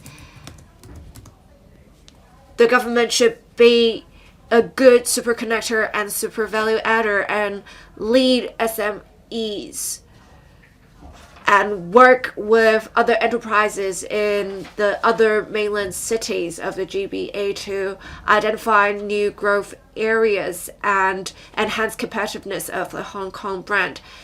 To support also SMEs to move towards digitalization, the government should have a tech voucher 2.0 scheme as at February 2025, there are over 30,000 applications approved, and for each application, the disbursed amount is 170,000. Tens of thousands of enterprises have been enjoying the benefits of the funding. I suggest that therefore we should have an other round of tech vouchers. We also need to develop tourism specifically for the silverhead, such as health tourism. We should try to develop products for mainland consumers for health purposes, and we should also try to promote elderly finance in the Greater Bay Area so as to develop Hong Kong as a pension finance hub and the diversified development of Hong Kong's economy. Let me say here again, we should not neglect the potential contributions to be made by the elderly, and I am glad that the government continues to hold the age threshold of the $2 scheme to be at 60. This would encourage more elderly to go outside to consume. Not only are we providing benefits for the elderly, but it also boosts the silver economy in Hong Kong. We need to control government expenditure. For the civil service in particular, we will be having expenditure cuts as well as cuts in civil service posts. But I think we can do more, because right now for the training cost of the civil service college, it amounts to $90 million. So we need to really control the costs with such high costs. We also need to make use of technologies to streamline workflow to control expenditure. We also need to control the non-emergency works costs. And the Housing Authority also said for 110 items, they would need to spend $400 million on public toilets. And one of the projects actually cost more than $10 million for the Sha Tin Trunk Road project. It would cost $6.8 billion. I think we should control the scale of this project to release more resources to develop the economy and instead try to use it for improving the livelihood of the people. We should leverage on our unique advantages. I think this is the vision of the budget. Deputy President, I speak in support of the Appropriation Bill. Ms. Chen Hao-yan. Thank you, Deputy President. This year's budget is controversial because we have seen a great deficit in recent years. We are trying to control government expenditure so that we won't bust our banks. And in recent years, when we were not in fiscal deficit, we had tried to give more allowances to the people, but then with a tight fiscal position, we have been trying to control our expenditure. We even have this fiscal consolidation program continued.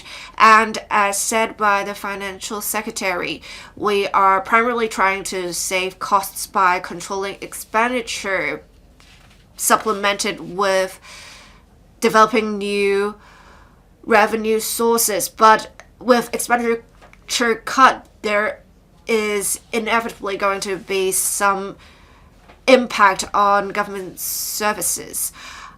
Let me now convey the concerns of the people. I think it is not feasible to have different allowances and subsidies every year.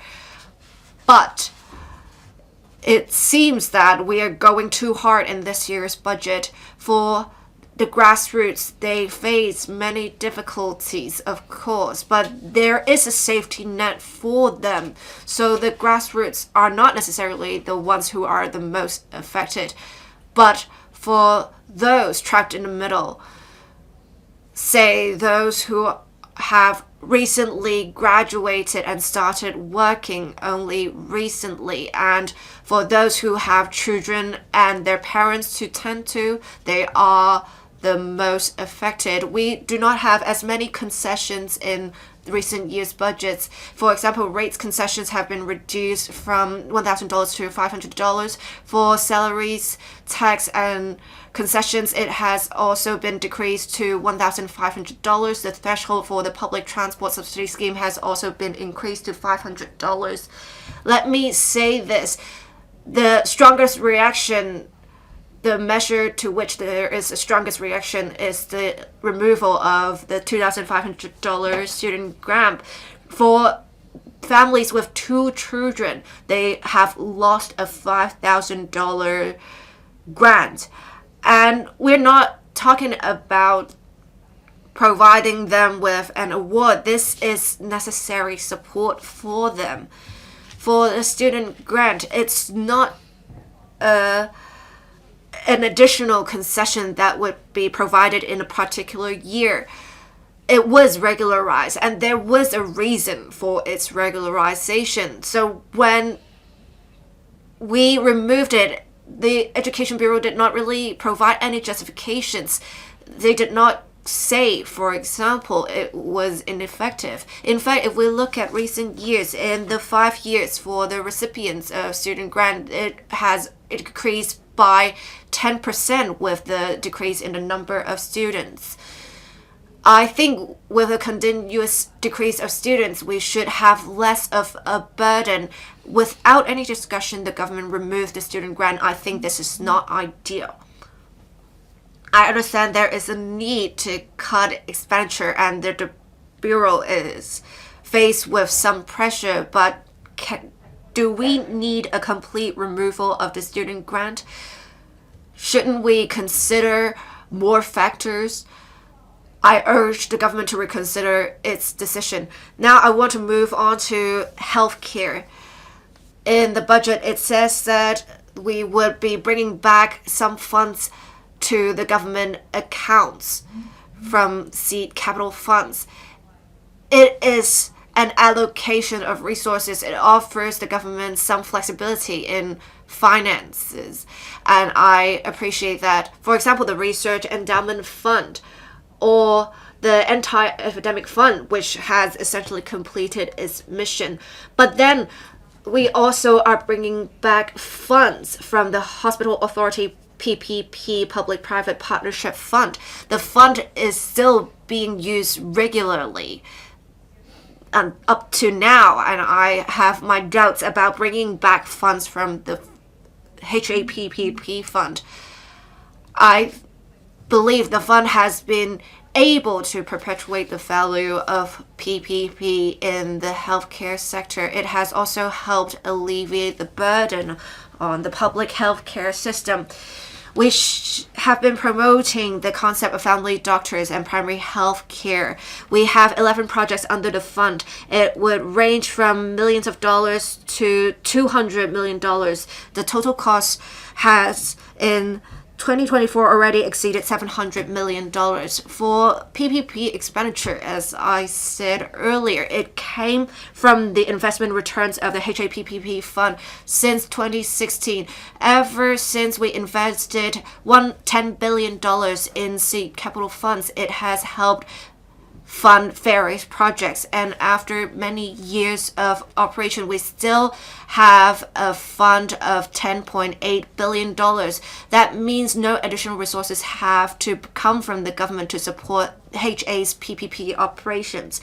And one of the major projects is to support returning patients in stable condition to go to family doctors. And in 2025-26, the projected expenditure is $120 million. And we have also launched the chronic care chronic disease co-care pilot program to have people conduct screening. The projected expenditure is $180 million. The scope of the projects are similar and the projected expenditures are similar, but the former one's funding would come from the HAPPP fund. The second one came from the government. If we are to bring back funds from the HAPPP fund, we will not be able to rely on investment returns to fund the projects. After 5 years, when the fund is used up, the government has to shoulder the cost, because we have been promoting the concept of co-care. We would have citizens pay more as well. I think it's actually more cost effective to have the fund pay the cost, but it's just me. Let me also say this: the government and the hospital authority have been saying they will reform the structure of the public healthcare system to enhance financial sustainability of the public healthcare system. I think for those paying close attention to the sector would not object to this, and I know the government is determined to resolve the issue. But as the government said, it is not because the government is faced with a tight fiscal position to review the structure. Many people would still think that the timing is convenient. And is the timing really right? I think it's worth pondering, because we have inadequate services in A&D departments. We do not have a comprehensive primary healthcare network set up at the moment. If we have only even a single citizen trying to tough it out and only get over-the-counter medication until it's too late to get treatment, is that what we want? With public healthcare system being heavily subsidized, it would be best that we have less citizens going to public healthcare services. But then the problem is citizens may not go to the private sector. They may just want to tough it out. So in the short term, it may have a lower cost, but in the long term, it may result in a higher cost and even some social costs. With expenditure cuts and poor economic conditions, is it really the right time to review the fee structure of the hospital authority?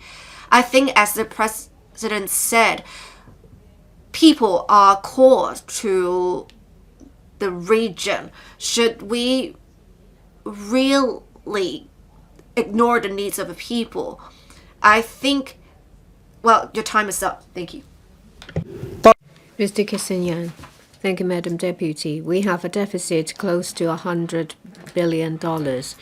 And on top of that, there is the tariff and trade war, which has brought volatility to our financial markets.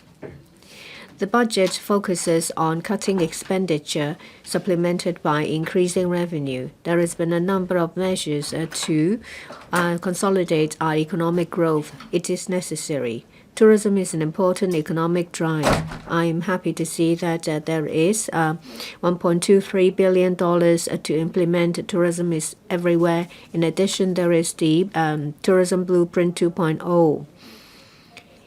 Whether it's visitors coming to Michelin restaurants or our local restaurants, I think that they should be treated equally. We have to be proactive and aggressive to get famous brands, events to come to Hong Kong. ISOSpeed, which has a fan base of $38 million, came to Hong Kong. It was a golden opportunity. However, he had no one to turn to. He formulated his own itinerary, went to Ablue Street, went to the underpass to do the beating of the effigies. The ISOSpeed was well received. on the mainland, they have given him a very good itinerary showcasing various special features of the mainland. Niso Speed was accompanied to all the different attractions. He has told a very good story of the mainland. We need to learn from this lesson. We need to do better. We need to tailor-made itinerary and publicity campaign for influencers so that Hong Kong's special features can be showcased to the world. We have Coldplay concert. We've had rugby sevens. They've been very successful. They brought a lot of overseas tourists to Hong Kong, bringing a benefit of hundreds of millions of dollars. However, Kai Tak is still new to everyone. The Tourism Commission should compile an information kit to publicize Kowloon City as well as Kai Tak. There was the Sokran, the water festival in Kowloon City. That should be better publicity. In addition to this year's water festival, there was a lucky draw. The prize is J. Charles concert or gold. I hope that concerts will bring more economic activities to Kowloon City. It was raining on Saturday, but the turnout was still good. People had a very good time at the water festival. The government needs to make use of social, say for example, Xiaohongshu, TikTok, to publicize different events. There should be other supporting activities such as lucky draw. We need to seize the opportunities. There should be a dedicated team set up to liaise with event organizers and provide them with one-stop support. Now we have a Kai Tak Sports Park. Perhaps there can be a revamp of the venue booking system at other venues, say for example the Hong Kong Stadium. Maybe when it comes to ticketing, there should be the real name registration to get tickets. It will curb the rampant activities of ticket touts. The government needs to know how to package different events to create synergy. The youth hostel, the Kai Tak Sports Park, as well as the Kai Tak Cruise Terminal should work together. Perhaps cruise visitors may have a priority to buy event tickets at Kai Tak. There can also be an itinerary for them, say for example, Lanyin Monastery, Wong Tai Sin Temple. It can be extended to Polin Monastery as well as the Big Buddha. It can be an itinerary that is in-depth, showcasing Hong Kong's culture and religion. There are a number of measures to increase revenue, say for example, increase in the air departure tax, the fees for visas and applications of different talent admission schemes, border control point construction facilities. There is the proposal to increase $200 in land boundary tax. I think that reference should be drawn from the charging of high-speed rail. This will reduce the burden on drivers, cross-boundary drivers, and vehicles can.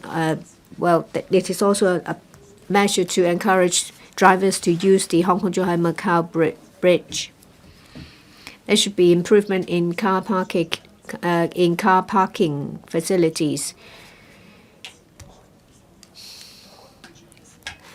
Well, when it comes to roadside parking meters, there should be an increase in the hourly rate.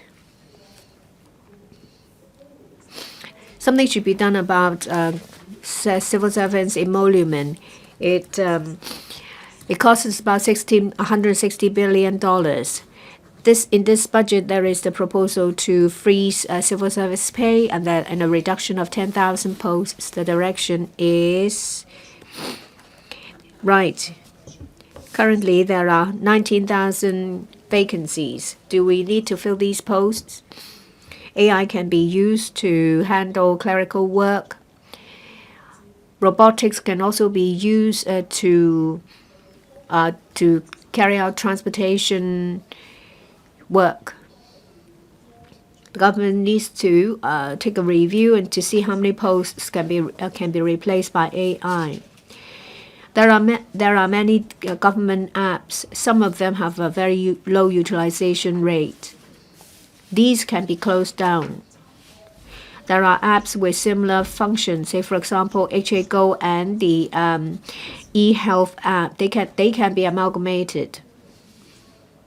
There is also a reform for public healthcare sector fee.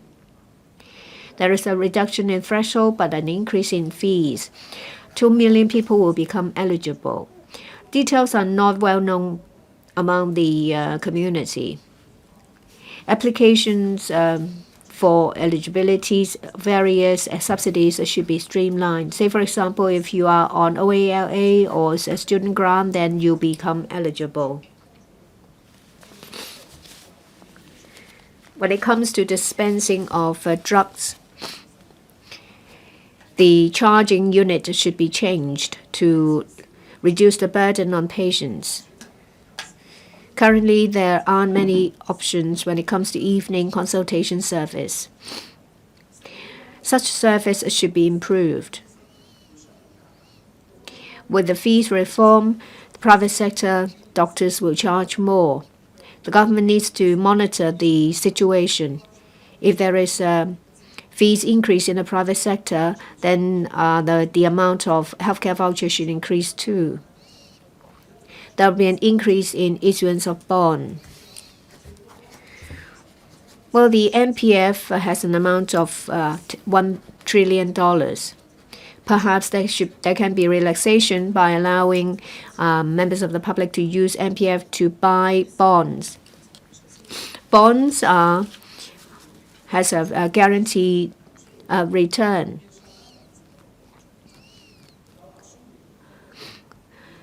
This will help with the cash flow of the different infrastructure projects. Supporting measures in this budget has been reduced. When it comes to various waivers as well as allowances, say salary tax and rates, there has been a reduction. Where the public is expected to work with the government to ride out the difficult times. I hope that in the future they can also share with the fruit of economic development. I speak to support the budget. 喺全球經濟格局地緣政治緊張嘅背景底下 Well, we have a challenging time, but there are also opportunities as well. The budget talks about investing in the future, taking into account our situation. Well, when it comes to reducing costs, it doesn't mean that we have to stop moving. The government needs to be bold to develop the new quality productive forces. We have to safeguard national security and stability. We've gone through black-led violence as well as suppression by outside forces. National security is of paramount importance. We now see the unilateral tariff imposition and the hegemonic behavior of the U.S. And there are also attempts to interfere into the internal affairs of Hong Kong. We should guard against the recurrence of what happened in 2019. Hong Kong needs to enhance our capability to respond to risks and danger. I strongly support the government's effort to strengthen national security. There should be sufficient resources allocated to ensure that we have a stable environment. With a stable environment, enterprises will have the confidence to invest, and then the Hong Kong people can enjoy a good life here. We also need to seize opportunities and have a high-quality development. 14th Five-Year Plan of the country gives us support to develop into an INT center. We need to put in place resources to develop new industries and new markets, digital economy, low-altitude economy, and other types of economies, because these are our growth engines. Regarding low-altitude economy, when I first floated the idea of developing this economy last year, a lot of people thought that they were just castles in the air. Well, but we've seen motions passed and this topic included in the policy address. Now we have sandbox regulation attracting over 70 applications. 38 of them have started. Last week we had a low-altitude economy fair. There are also seminars with the whole house filled up. I see that this is the new Hong Kong speed. It shows the pace of execution of our government. Our vision is very clear, which is to make Hong Kong as a leader in the development of a low-altitude economy. The government's effort, together with that of the private sector in taking forward low-altitude economy, has been well recognized. We need to keep up with the good work. If we are to be the leader, we need to keep up with our speed. Here are my suggestions. First, to assist the actual implementation of sandbox projects, to develop more scenarios for application. We need to put in place sound legal framework. In Guangzhou and Shanghai in January this year, there were relevant legal frameworks put in place. We need to catch up. There is also the cross-boundary transportation corridor of the GBA for low-altitude economy. I think this will reduce traveling time from 3 hours to 30 minutes using low-altitude economy.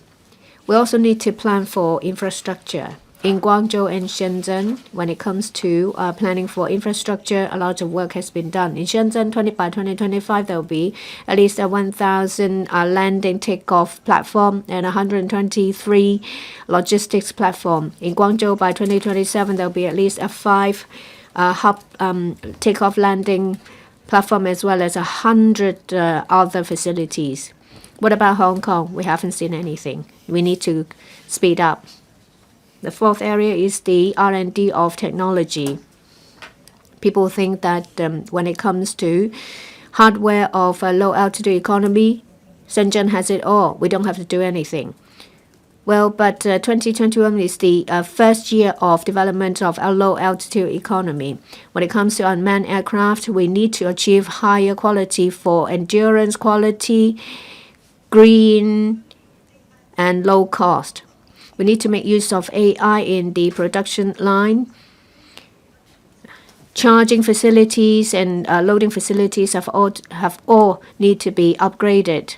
I think the ITIB will have to take the lead in this area. We need to have a dedicated fund to expedite industrialization.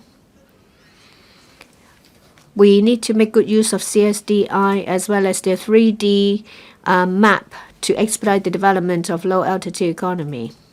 In addition, we need to attract China's concept stock as well as talent to come to Hong Kong. U.S. is forcing China's concept stock to be listed. This is a golden opportunity for us. We need to be aggressive to attract quality enterprises and capital to come to Hong Kong. We need to launch attractive packages to attract talents to come to Hong Kong. I do believe that Hong Kong is a premier destination for enterprises and talents. Cost reduction should not be done at the expense of smart city development. With the deficit, departments have to cut cost. But it should not be done using technology.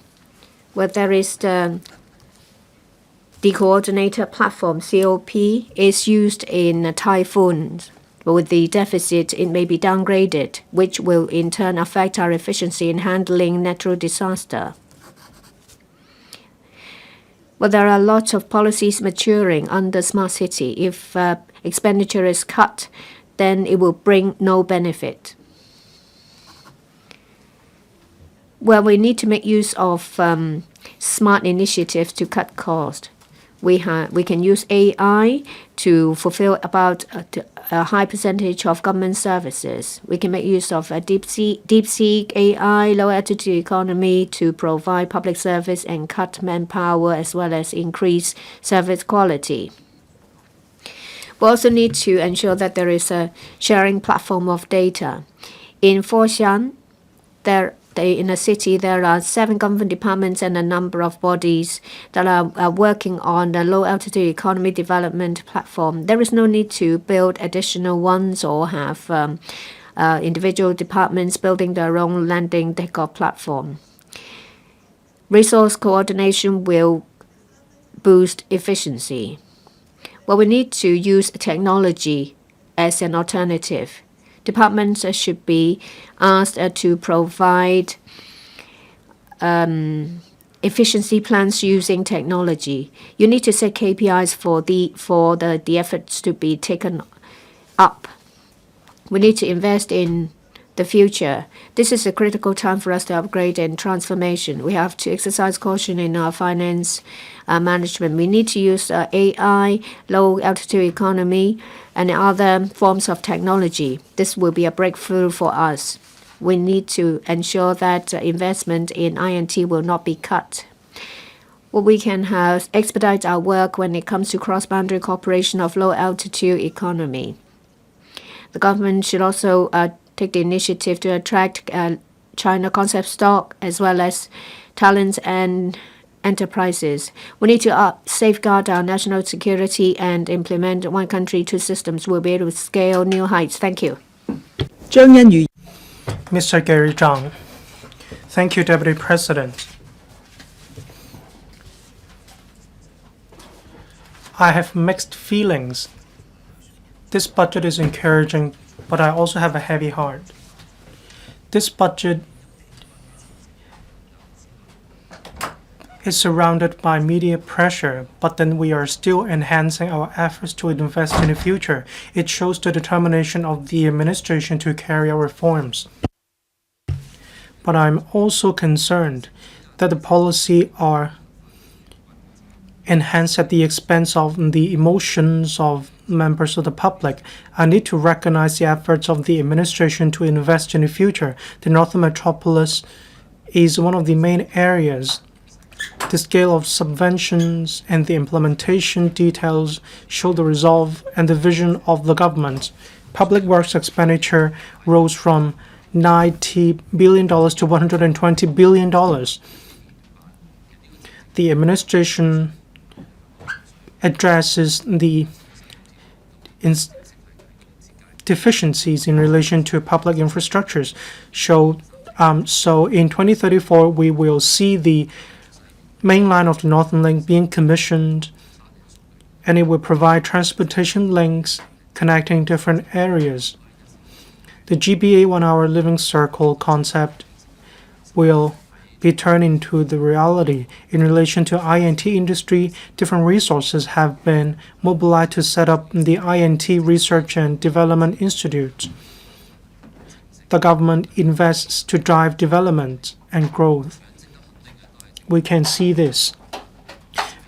On the other hand, the government also said that we will issue bonds to invest in the future, not least renminbi bond issuance to support the development of infrastructures.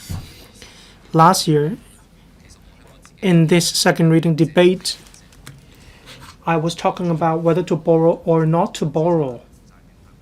The balance sheet shows that we have a robust financial system. We have strong fiscal reserves. There is pressure of deflation. When we issue bonds to invest in the future to drive needs, this is a wise move. Renminbi has a low interest rate at present. We need to make better use of renminbi as a financing tool. This will cement our position as an offshore renminbi center. I can see that the administration has resolved. I'd like to talk about the gist of my speech today, that is the emotional value of members of the public. If we enhance policies at the expense of the basic needs of members of the public, including their emotional values, this will only undermine the support of the policies given by members of the public. 2,500 student grant, this is cancelled. Kindergarten subventions will also be cancelled or reduced. This creates an ironic contrast to the 20,000 newborn baby bonus. The cancellation of the study grant will affect the desire of families to have a baby or not. When the grassroots receive the study grant, this is very important to them. Take me as an example. I'm a legislator. Even if I cannot get any pay rise, well, I accept it without any complaint. But as a father of three, without the study grant, I don't feel very good. I feel dejected. There are over 1 million parents in Hong Kong. All parents feel dejected because of this policy. Is it well worth it? The $2 transport scheme is also subject to criticisms or controversies. The government will be able to save some money, but then it is done at the expense of the emotional value of members of the public. The policy intent of the $2 transport scheme is to encourage the elderly to go out more often, to move around in the community, and to mingle with each other. When the elderly have more activities, they have better physical health as well as better mental health. They will also spend in society. This is a good investment, but then we are adopting the perspective to make savings and cut expenditure. Is it well worth it? And another example is the air passenger departure tax. The rate increases from $120 to $200. Government revenue will go up by about $1.6 billion per year. The airport of the Hong Kong International Airport is recovering, and we are yet to recover to the pre-pandemic level, even with the implementation of the third runway system. Shenzhen Baoan International Airport has already recovered to the pre-pandemic level at 120%. If we increase the APDT but we lose a lot of passengers, is it well worth it? In relation to sewage works, there is oftentimes a delay.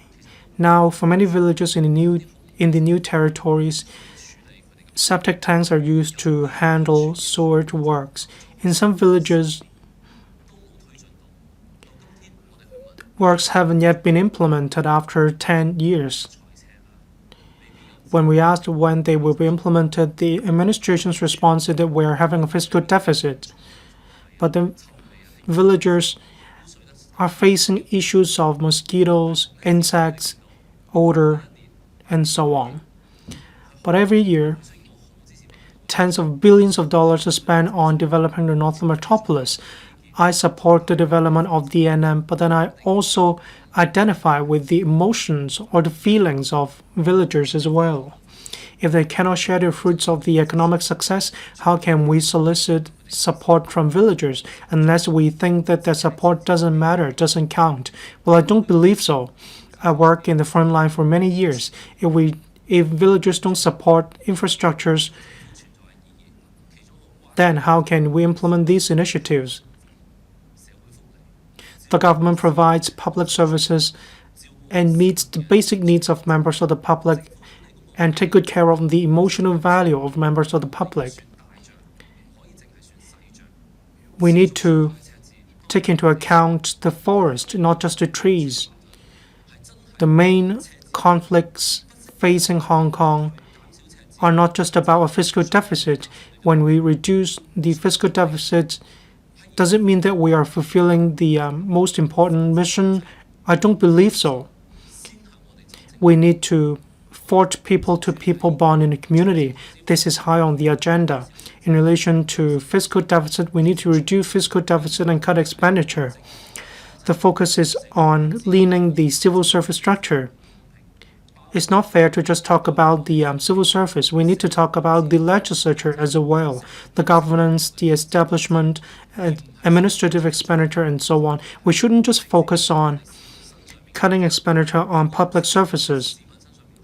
Expenses spent on the public are well spent.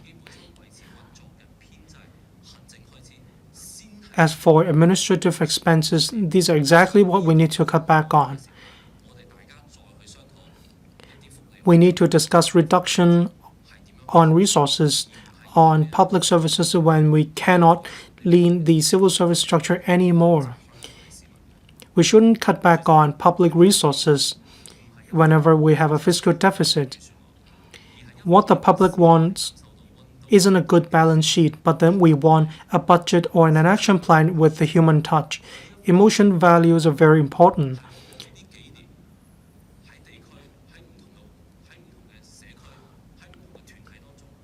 In different groups, in different communities, this is the budget that members of the public aren't the least happy about, and I have to level with you. Thank you.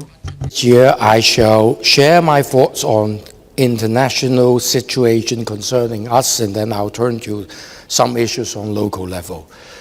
For the ridiculous trade war initiated by Trump, everybody knows that it doesn't work. It doesn't work. It only does everybody harm more than good. The inflation in the United States was shot up now. People in the United States right now have started to hold their daily necessities. I wonder how long they can stand this sort of things. Reading from the latest article written by the chairperson of the American Soybean Association, he said he voted for Trump, but he now begged Trump for ending the trade war with China because it's harming his own business, it's harming the entire industry. And lately, the White House spokesperson, Caroline Leavitt, everybody knows her, she said, there was a quote, she said, "The ball is now in the court of China." That's one of the most ridiculous quotes I've ever heard. Come on. Is the United States to initiate the trade war, right? So how would they dare to blame China? That's ridiculous. But everybody knows that for insanity of Donald Trump, skies is the limit. So I wouldn't blame him. So all I could do is right now, we all understand, even the people in the United States are driven up the wall because of the trade war.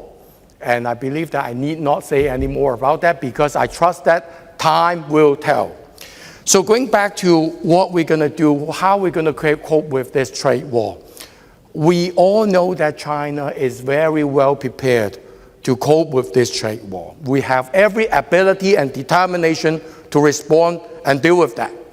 And on Hong Kong level, lately I've heard from a lot of Hong Kong business, they call for more policies to be rolled out to facilitate them to further access to mainland markets.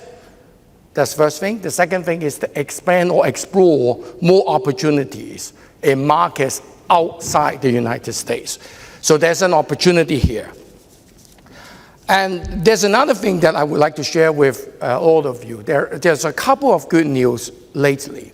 One of them is actually the London Metal Exchange, LME, just announced that they have given the approval to Hong Kong to launch our warehouse facility for gold storage.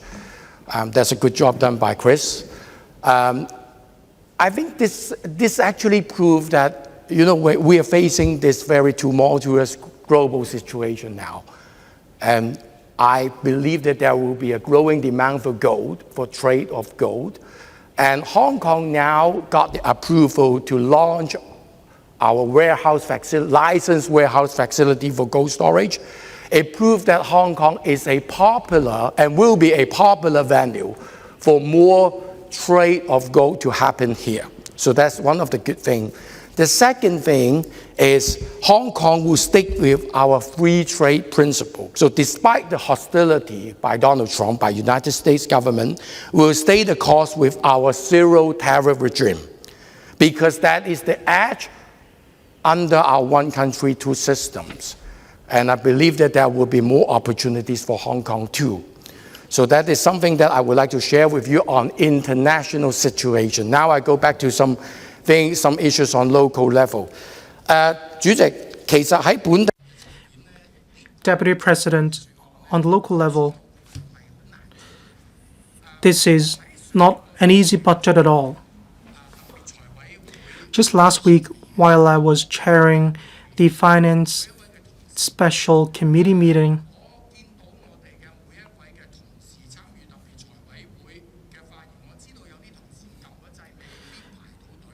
I could see that a lot of members couldn't ask questions yet owing to time limits. They were passionate about asking questions. They had already sent in a lot of high-quality questions. During the meetings, they asked a lot of on-the-point questions. They wanted the administration to respond to members. I thank the Secretariat for making a lot of good arrangements for the Special Finance Committee meetings.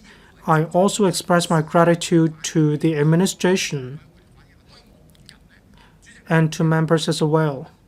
While I myself am in the Tuen Mun constituent, I talked to a lot of residents in Tuen Mun. We've collected a lot of views from the public. But I believe with members' views, then we can tap into collective wisdom. We understand that it's not easy at all to address fiscal deficit. When we invest in the future, when we need to overcome economic difficulties, we can see that the administration is doubling the efforts. Mr. Christopher Hui, the Secretary, is responsible for the LME London Metal Exchange. This is actually very good. The policy address mentioned that this will be done, and we can see good results.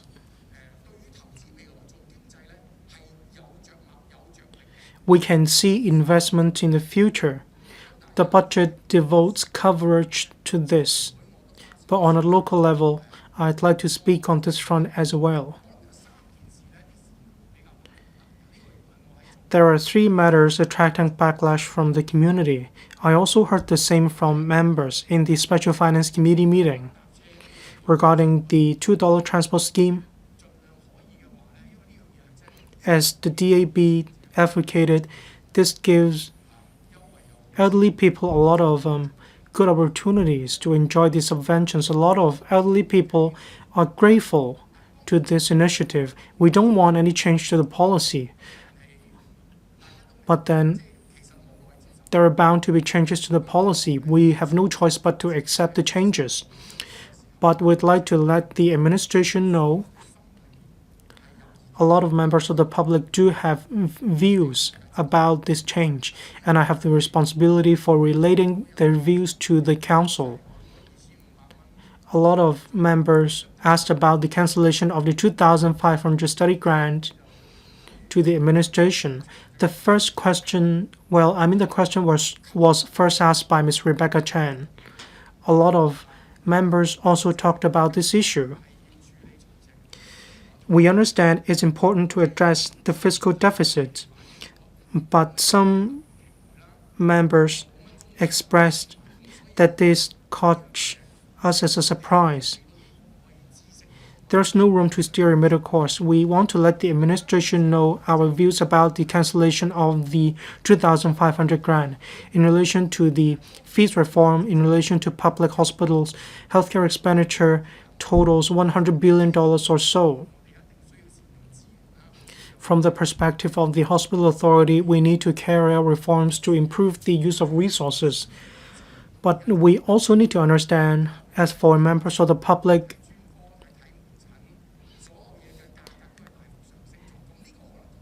there's a hike in the fees in relation to public healthcare services. For example, outpatient clinics. This is what they feel. Perhaps the Secretary should do more explaining work, say there is a larger scope of exemption. The Secretary should explain more to the public.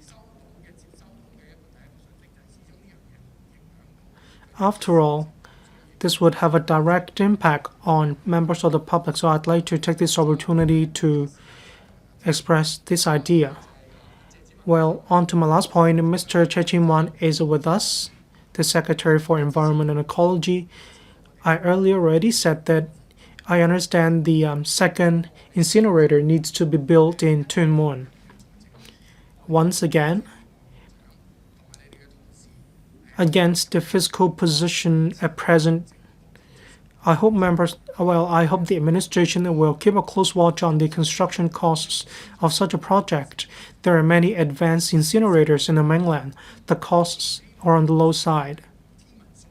We don't want to spend astronomical costs building our second incinerator. There are state-of-the-art technologies, and we can introduce different technologies in relation to building incinerators. Say there are recreational facilities in the mainland for leisure. In Europe, in Copenhagen, there is an expansive area for tourism purposes as well. In the interest of time, I can only express these views. Overall, I understand the administration spends a lot of efforts on this appropriation bill. I support it. Thank you. Dr. Wendy Hong. Thank you, Deputy President. I would like to take today's opportunity to share with you all 4 observations of mine on ensuring financial stability and sustainability of Hong Kong. When we talk about developing Northern Metropolis, it will be a new project on Rose Park, and that was promulgated in the 1980s in Kai Tak area to develop the Kai Tak area to enhance international competitiveness. And we had to reclaim 1,800 hectares then. For right now, central Wan Chai sites were all undertaken during that project, the project of Rose Garden. And we have Chingma Bridge, Western Harbour Crossing. The project was so ahead of its time. With such a large-scale project, it was proposed in 1989, commenced in 1991, and completed in 1998. It only took 9 years for the project to be completed. It thoroughly improved the infrastructure of Hong Kong and provided such a significant supply of land and laid solid foundations for the development of Hong Kong. Right now, we have a new Rose Garden project in Kai Tak, but then we are so slow in the development, it has actually slowed down the economy. It was first proposed in 2011. We had raised several ideas: 2 railways, 2 major roads, 2 railways, 3 roads, and the project will only be completed a decade later. And we don't even know how much the technology would advance by then. The Rose Garden project could be completed in 10 years. Why can't we do that now? We need regulation and deregulation. We need to first have a top-level design. But we also need a concrete action plan and timeline. We need some policy breakthroughs and innovation. We should have the airport authority ordinance, and we should also have a strategic committee set up for the operations of the airport authority. We also need a coordination office for the vetting of projects. We should also have a core management committee to supervise the project. With the division of work, it will rationalize coordination and streamline the workflow. One of the most important provisions in the Airport Authority Ordinance is to grant some exemptions from building ordinance. And with re-regulation and deregulation, we would achieve smart regulation. Looking back, Rose Garden project was a great chapter in the history of Hong Kong. We are now at a time of challenge. We need a structural change, a paradigm shift. And we can draw reference from the experience of the Rose Garden project. That's my first point. Next, in the interim period, we need a temporary solution to provide some space for tech enterprises. We have many vacant premises in Hong Kong, and rentals are decreasing. Is it possible for the government to rent idle commercial and industrial units to rent the premises to tech enterprises at affordable rents? At the startup stage, enterprises don't really want to put in significant investment in production lines or land. We have great advantages. We have great facilities.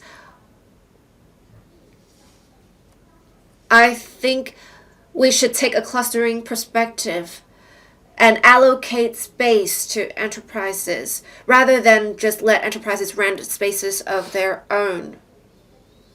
I think this can be an interim solution. I know that the secretary is here today, so I hope the secretary will heed my advice. Next, on housing, I think the housing problem plagues public finance. We have a lower proportion of people purchasing their own property. Before, we had 54%. Now we have decreased to 49%. In Singapore, it is 90%. In Beijing and Shanghai, the ratio is also around 90%. Canada, 60%. Australia, 63%. And we have a ratio of less than 50%. As Mencius said, housing is important for the nurturing of a person, and in turn it will actually affect Hong Kong in the long term as well if we do not have housing for people. And the worst case scenario is elderly persons would not have housing when they are old. If they have the money, they can rent private housing. Worst case, they would have to go to public housing. But sometimes, even if the elderly have the money, people are not willing to rent their flats to them. And we have actually seen an increase of 55% in 5 years for one-person elderly households waiting for public housing, and we have over 500,000 elderly households waiting for public housing or in public housing. We have, since 2021, spending $35.1 billion to now. We are spending $50-odd billion on public housing. With a lower ratio in people purchasing their own property, in future we will see exponential increase in public housing expenditure. If we don't do something now, it will be bad in future. We need to make sure we have enough housing for the future of Hong Kong, but we never talked about helping people acquire private housing, and public housing is not sustainable. Next, we have 850,000 public housing units. It accounts for 30% of the housing units available. It is unrivaled elsewhere because in other places it would just be in the single digit. We have over 1 million housing units, public housing units made available in the next few years, and we don't see how much public housing units cost. I think we are blinded by the situation without an understanding of the situation. We do not know about the construction costs. We don't know about the maintenance costs. The public housing is also subsidized. We do not know what's happening with the land premiums to be paid, and not to mention in the far future, they will have to be redeveloped. According to the 2021 census, it is estimated that the government's public housing benefits every year it would be about $35 to $40 billion.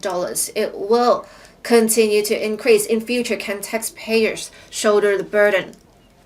From the perspective of financial sustainability and promoting upward mobility, public housing should be capped at some point in order to promote upward mobility. When should we stop building public housing, and where should the ratio be set for public housing and private housing? We never had a thorough discussion. So I urge the government to review long-term housing policy, including reviewing the ratio of public and private housing so that we can promote upward mobility. I so submit. Mr. Adrian Ho, thank you.